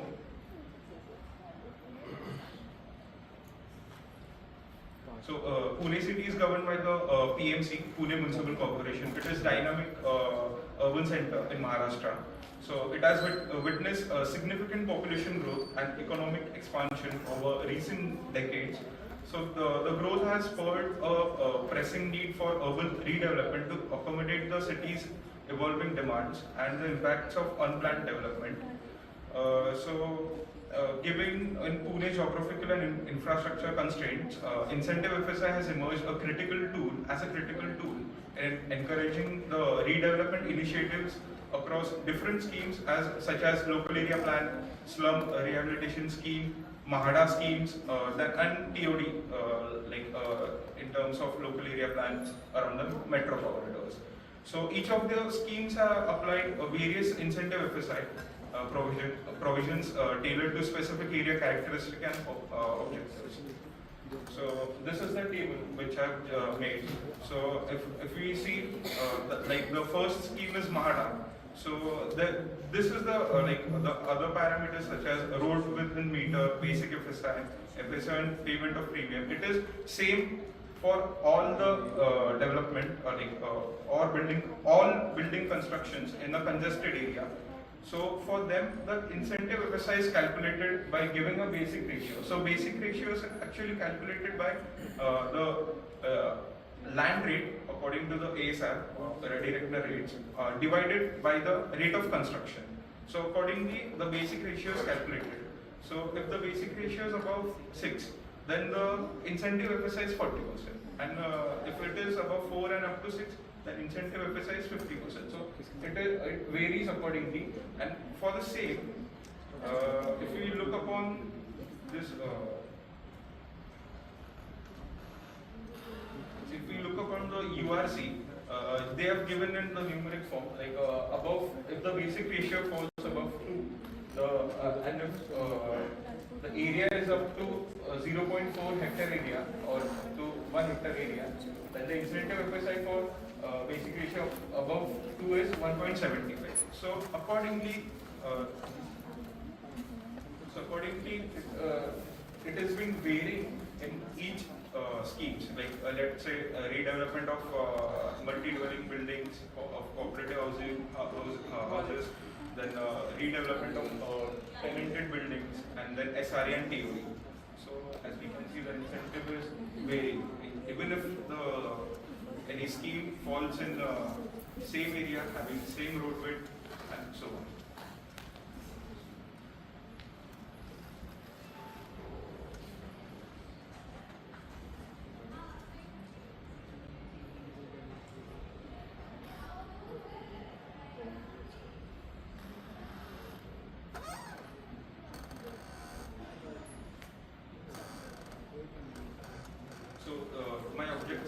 to identify the schemes, policies which provide incentive FSI redevelopment, then to determine the study area, then to evaluate the variation of incentive FSI in redevelopment schemes such as TOD, SRA, MADA and cluster redevelopment, and to compare various policies of incentive FSI. So research methodology was also based on the literature. So my findings are that the incentive FSI had varied widely across redevelopment schemes, as we saw on the screen. Even if the areas with similar characteristics, the variation also reflected each scheme's unique goals. For example, TOD it prioritizes density near transit. SRA focuses on improving living standards in slum areas, and so on. So the flexibility, so these differences often led to inconsistent FSI allocation, affecting the urban form also, placing strain on infrastructure, especially in high density zones, flexibility and land value consideration, which influences the FSI variation. And summary and conclusion talking about it. The study recommends that standardizing the base FSI wherever it is feasible and aligning incentives more closely with the infrastructure capacity, which promotes a balanced approach to redevelopment in Pune. And so to achieve this, the solution is to establish a consistent base FSI which values across similar zones and land uses that ensures a variation which are limited to specific redevelopment goals or regional requirements, though it has a further scope. Thank you. Thank you, Thank you, Anish. I think again on this topic also I am expecting a lot of floor intervention, because two persons in front of me, they are experts in, and very specifically he has asked which case study city is. Because you are doing thesis, what I will suggest you is, you have compared the FSIs. And in your last slides, you yourself have mentioned the application of these. It will be good if you can work out the implications of this on urban development, what kind of urban form, structure, and then of course infrastructure efficiencies or inefficiencies you have mentioned. It would be good if you excel your thesis towards this rather than just comparing the things, because it will be the impact factor that will give you whether the base FSI is required or not, or what base FSI should be. So that will be a contribution to the authorities through your research. Thank you very much, and rest of the interventions would be from the floor later on. So actually I would like to... I think you can respond little later because we have to finish. Maybe whatever you want to say, that may be an answer to some question. So better reserve it for that purpose. Now the last presenter for this session is Mr. Christopher Paul. This is again interesting topic, which is Greater Noida real estate trends, speculations and regulatory challenges.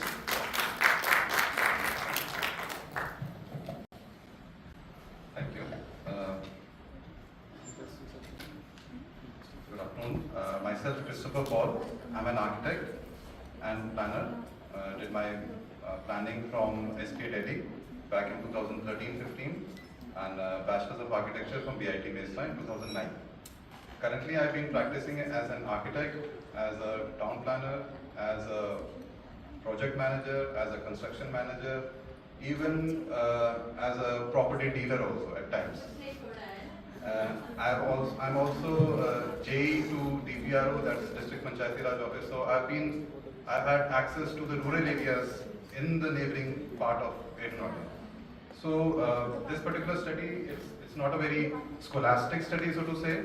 It's more of a experience which I would like to share with you. There are a lot of data which is not there currently. It's a work in progress. Most probably in some time I'll be able to publish more data for this.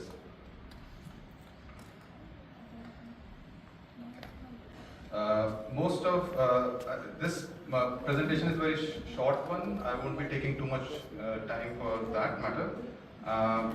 The market of Greater Noida, the real estate market, is not a very complex one, which if you consider Delhi or Gurgaon, but it is going towards complexity because now the planned areas have already been disposed. It's already been people have bought and resold and again. Now there are different dimensions adding on because of different cities which is coming up. What Lenu Sehgal ma'am said in the morning, Greater Noida is going to be a megapolis. It's going to be an agglomeration of a lot of urban centers, including Greater Noida Phase 2, then there is Jewar, that is YEDA, DNGIR, that is also called as New Noida, and a lot of infrastructure such as your DMIC corridor. So we're going to talk about the practices, some legal, some illegal, some ultra vires, some grey, some black. So these are some practices which are hampering the market over here. The objectives of the study have been to understand the market primarily as part of my work, as part of being a professional, not a research scholar. What I have seen, what I have inferred from, I am just sharing on that. There are different investment patterns which you will find not much anywhere else. The investment patterns over here are varied. So you will find land which is very cheap and land which is very, very costly. The city which was thought of as Greater Noida would be a good planned city, it's nowhere affordable for you now. I've been living in the city for almost 8-9 years. I cannot buy the land which I live on now. I cannot buy the plot which I live on right now because it's gone out of the ambit of affordability. In my presentation, I've placed it like that you can understand the keywords which I would like to stress upon. Moving on, the methodology over here which I have taken up is quite simple and straight. We're talking about secondary data analysis, which is coming. See, this particular market, real estate market, you don't get a data. To understand data, we generally go back to the census data, wherein we try to analyze. But there is no census data available for the last 13 years. Please understand, 2011 mein last census was.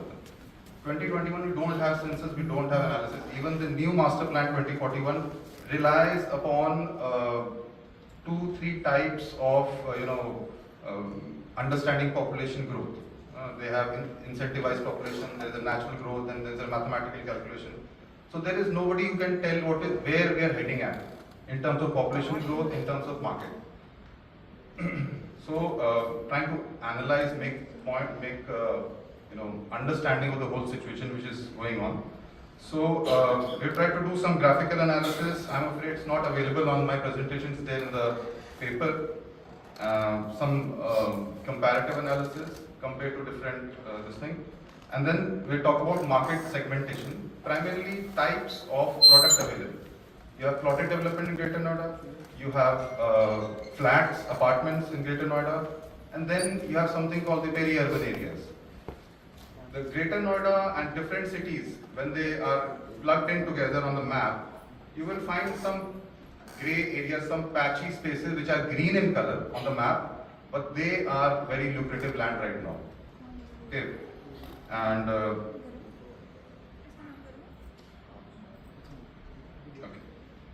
I think markets. So if I just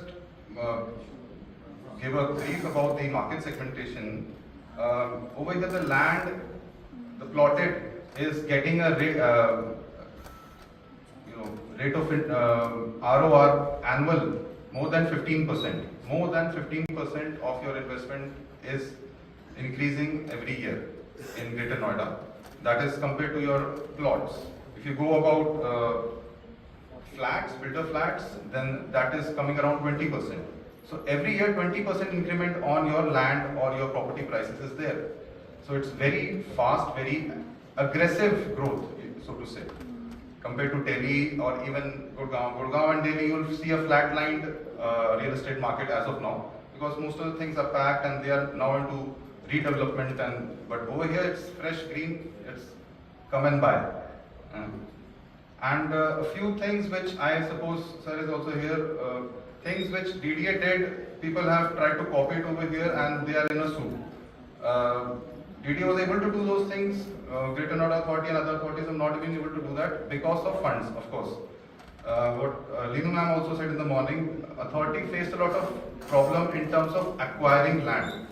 The moment you say the land is going to be acquired or a master plan has been proposed, let's say 2041, the market starts. Okay, the land is nowhere in the papers, it hasn't been surveyed, but people start buying that land in the anticipation that someday authority will come to buy it from us. So rather from a farmer, they can buy it from me. So there are different ways when people would like to invest into rural areas, and there is a practice in rural areas. Rural areas, you have two types of land use. One is your agricultural land use, and the other is a non-agricultural land use. So just two land uses are there primarily. So what one does is they buy the land and they get it converted into the second land use, which is a non-agricultural. Now the trick over here is the circle rate of both these two land uses. The circle rate, for example, for agriculture is roughly around 800 to 1300 rupees per square meter. Whereas the circle rate for non-agricultural land use comes around 3000 to 4400 rupees per square meter. Now just imagine buying an agricultural land, then converting it into a non-agricultural land, just do some formality for that, and then getting that particular thing acquired by authority. So the authority over here, authority also there is a issues, we'll talk about that also.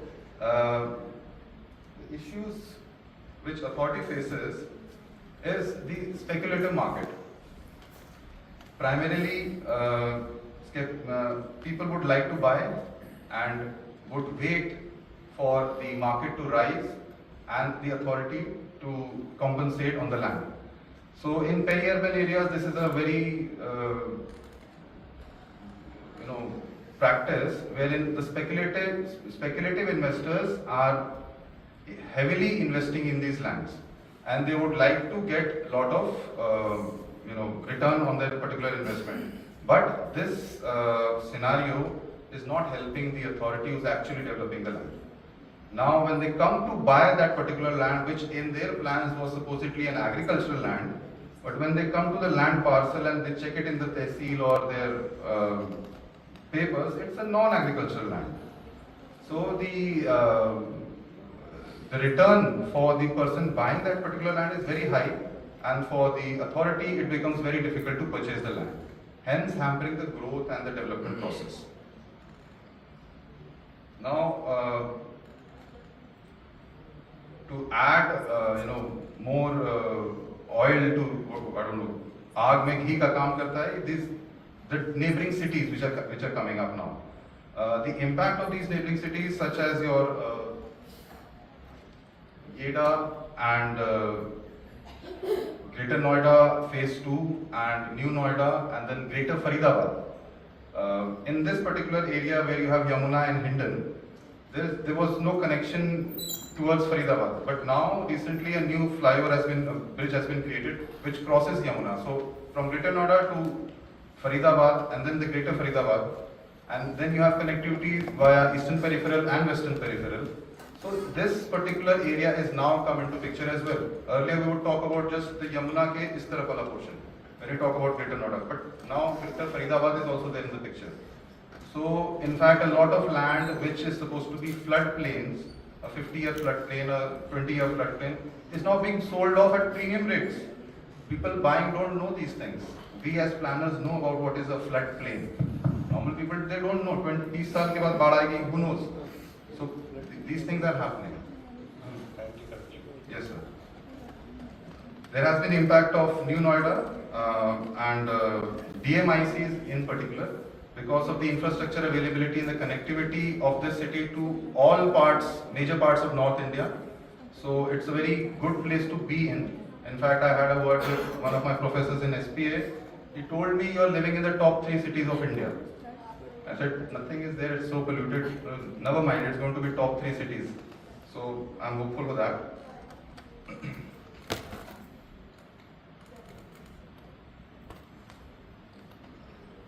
I conclude as well. Some of the challenges which we are facing over here are inconsistent land acquisition policies. As per LAR 2013, it mandates 5.56x, the x being your circle rate, 5.56 times your acquisition rate should be. But the policies of the authority over here, like Greater Noida, YEDA, UPSC, IDC, it hovers around 4x. So that is one thing which dissatisfies the farmers who are the landowners. Number one. Then there are a lot of delays in the projects. They have proposed something, but it doesn't happen over a long period of time. Then there are non-compliances with RERA guidelines. So the builders who are doing group housing projects and also, they are not adhering to your RERA guidelines. The major issue which I feel is due to speculative investment practices, the under-reporting of transactional values. You have a lot of white, you have a lot of black, you have a lot of grey. I'd like to leave it at that. So this is one thing which also leads to a lot of legal disputes. Land gets fixated into legal disputes. Many of you, many students over here might be knowing about Jagat Farm, might be knowing about the patch of land which is unbuilt between LG Chowk and that road is not built. Why? It's not built because of the title deed issue. The land has not been acquired. The person is not selling, and that particular land is in it's in court. So good luck on that. And I'd like to conclude now. There are a lot of challenges. The concluding points are like this particular real estate is a evolving real estate, and it is going to get matured in a few decades, I suppose, wherein you will see the city getting to its brim. But there is no target or a particular figure wherein the city is going to go, because there is no data from the census or from other places, and it is just going around by its own way. There is no regulation as such. There are opportunities definitely because of this city. Many people have got a good return on their investments, so it's good on that. And the whole situation, the real estate market in Greater Noida needs a little more transparency, more active intervention from the authorities, because they have sold it for X. That particular, I'll just give you a small example. Recently, YEDA announced its housing plots. Like 200 square meter plot was 22 lakh rupees, which you could pay in 1.5 years. The moment you get that slip wherein you got that particular plot, that particular slip was carrying the cost of 30 to 42 lakh rupees. That particular slip, I have sold plots on those slips, which actually bore 22 lakhs, got sold to 37, 38 lakh rupees. So you can see it's going, I don't know where it is going. So most probably it will hit a plateau very fast, very soon, within the next 5 years. And there is going to be a push and pull between these cities as well. So let's see. Thank you so much. Thank you, Christopher. I think he had a defense in the beginning itself that this is a presentation which is observation based. Rather than observation based, I would say that this is out of his experience, because in the beginning he conveyed in which fields and disciplines he has been working or he has worked. And it was very interesting study. Of course, evidently few things can be experienced and can be seen. That too by a layman like me, because I have been to this place after about 20 years. I was talking to the Secretary General on the way that when I visited this place, there was nothing. And there was one house only where I went, that was farmer's house, and it was all in a way vacant kind of land, and now it is all full, and the one word speculation, that is the core point here. But at the same time, the kind of regulatory measures that are required, that need attention. And in the beginning itself, again, he sort of promised that he will do some empirical analysis, he will collect some data, because these are the points. Whenever any research is conducted, then you have key points, and then for those key points, you can further analyze. You can collect the data and analyze, and we expect that in due course, you will be coming out with empirical results. Thank you, Christopher. And now we open for the question answer session for some time. I'll request someone to hand over the mic to the one who wants to ask some question. Yes, sir. Congratulations, students. And I am also a teacher. I am visiting faculty of School of Planning and Architecture at Delhi. So from that role, I will say the first presentation was by Aditya, I think. No, Anchal. That was about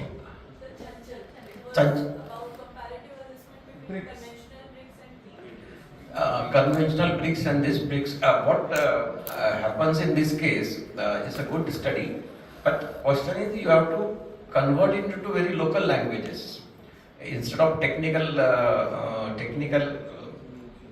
things like the sugar mills. They are trying to make bricks from their waste, but all experimental level at this moment, and major bricks are being used by the clay bricks or RCC bricks, right?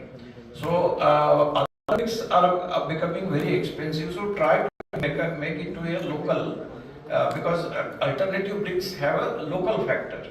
What local material you get there, and how cheap it can be, strength and the cheap. So I understand your academic this thing and that is one observation, and you have a lot of scope to improve that. All the best. Next was by Aditya. Aditya, what you have done is mostly reproduced from your reference materials as it is. One, I can feel it. And in that case, again, same thing applicable to you also. You need to convert into a local language things, other things, and also see very if you do traditional houses. So traditional houses always had a lot of greenery on their surfaces. So those things you cannot forget. That thing also you have to mention. So you need to do, I think, application oriented, and you have to show that there is something you have contributed to it, not just quoting from here and there.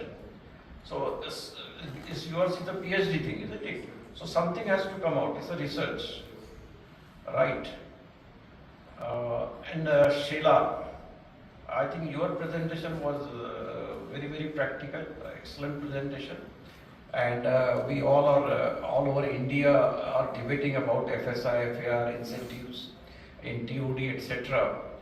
And again, question is, authorities are selling FSI, FAR, making money, and they're using somewhere else, not upgrading infrastructure and not upgrading even the facilities like green area or road widening, etc.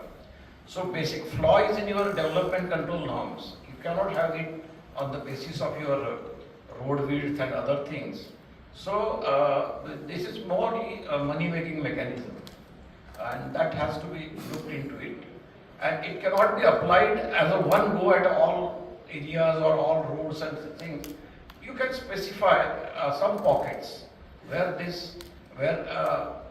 people are ready to pay, and definitely it is creating a chaotic conditions and your study has a still good scope.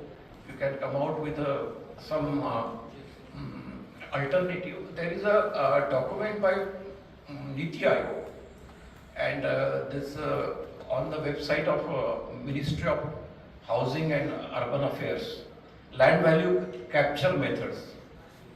So it studies all the methods and compares all states. So probably that can be very useful to you.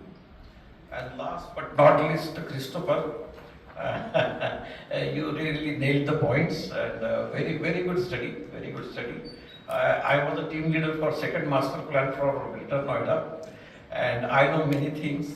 Probably we can't discuss it here. So this is, but again, I would say as a planner, it's now like a 20-20 game.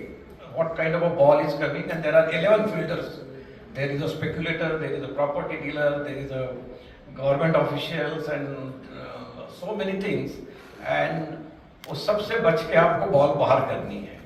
So whether you are in private practice or whether you are in authority, planners' role is becoming very difficult day by day because of high prices. And then if you put a green somewhere, that man says, why my land? So you say TDR, but if whether there is a market for TDR or not. And if you study here, Delhi, Greater Noida, and Gurgaon, the basic market difference is Gurgaon is only managing land uses. Private developer come and he gets his plan approved, and the rest of the things is not managed. So only land use control the authority is doing. In Noida, you have a land use, you have a land, and you have a supply, not a demand. But in case of Delhi, there is a land use, and then supply side also there, and demand side also DDA. So that is reflecting on the city's growth also and other things. So certain new things you can include into it, and definitely we would like to be very interested in our compendium of when published. All the best.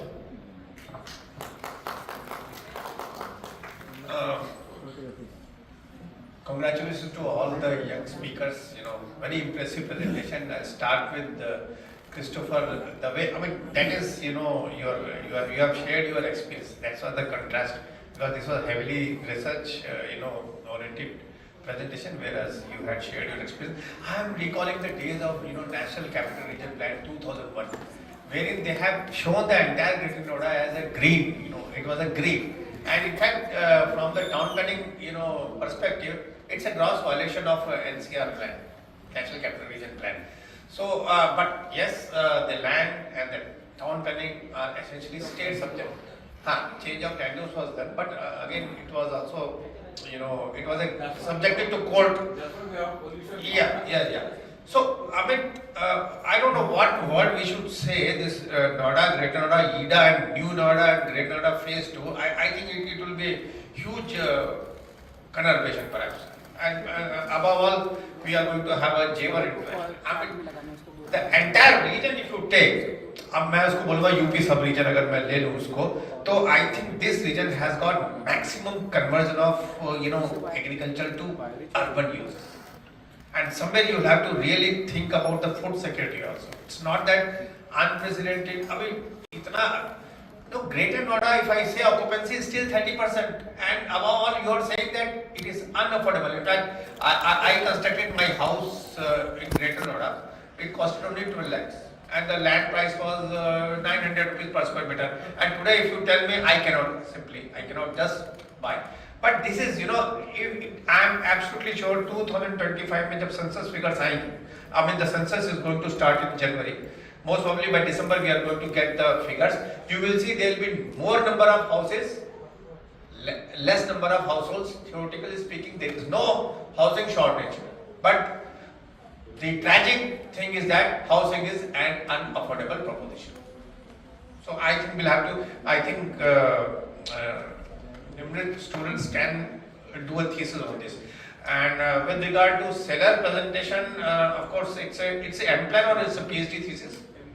M-Plan, but also please see the DCRs of Andhra Pradesh, where they have totally done away with the FIR concept. So I mean, the height of the building and width of the road, that's their concept. So I would like to advise you to kindly see what has been the impact, because already 10 or 15 years have passed when they have totally gone it. But please also see the development plan of Mumbai when they had prescribed higher FSI, right? 8, 9, they wanted to compare with Chicago and, Shanghai. But where is the road width? You can't have 20 stories and with, 18 meters height of way. So, the moment you prescribe, I used to use that if city authorities are going to have a higher FSI, you need to have a DIA. We have a SIA, we have EIA. What about the development impact assessment? I mean, in URDF college you can see also. But there we have actually prescribed that how we can really go for the carrying capacity. And there was a lot of hue and cry, and that was because of huge citizen pressure. The entire, the notification of DP Mumbai was withdrawn. Because since you are from Maharashtra, you are doing plan from COP, please kindly refer to that. You can get a lot of resources from MCGM. Thank you very much. The other two speakers, of course, I don't have any questions because that's not my domain. But I wish you all the best for your future endeavors. Thank you very much. Thank you, sir. I will like to add one thing with regard to the height that is coming out of FSI. In one of the arguments, Chief Town Planner Punjab, he made it that if more and more height is there, do we have the infrastructure to control fire accident ever? Because the cranes or lifts that we are having, that is up to a limit. Beyond that, we don't have. That's another question, whether we should rely on FSI or on these practices. So with regard to that, like you have given the example of Mumbai, whether those heights are really safer or not, that's a big question in itself. If we don't have any other question, so congratulations everybody, and I wish all the best to all the speakers for their future endeavors. Thank you very much, one and all, for patient listening. Thank you so much, sir, for the nice, you called for a heated arguments from the floor. Sabko jagaye rakha aapne before the lunch is ready. So now lunch is ready here, and I would like to felicitate Professor Ashwini Luthra ji. I invite our Secretary General ITPI, Mr. VP Kulshes, to come on the dais and felicitate.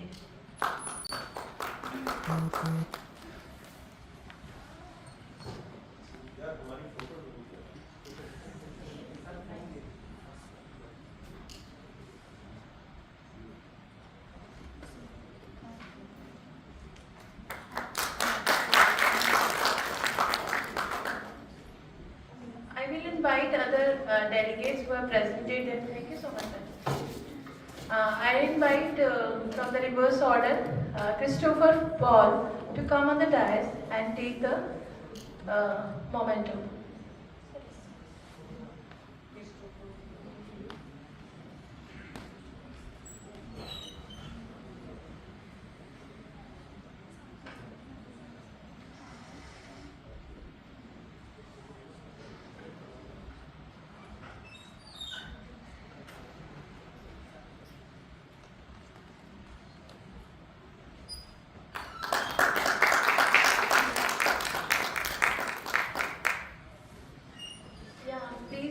Join Chanchal.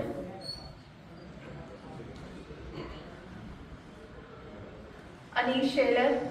I think now I am right to pronounce her name. And Aditya Sanyan.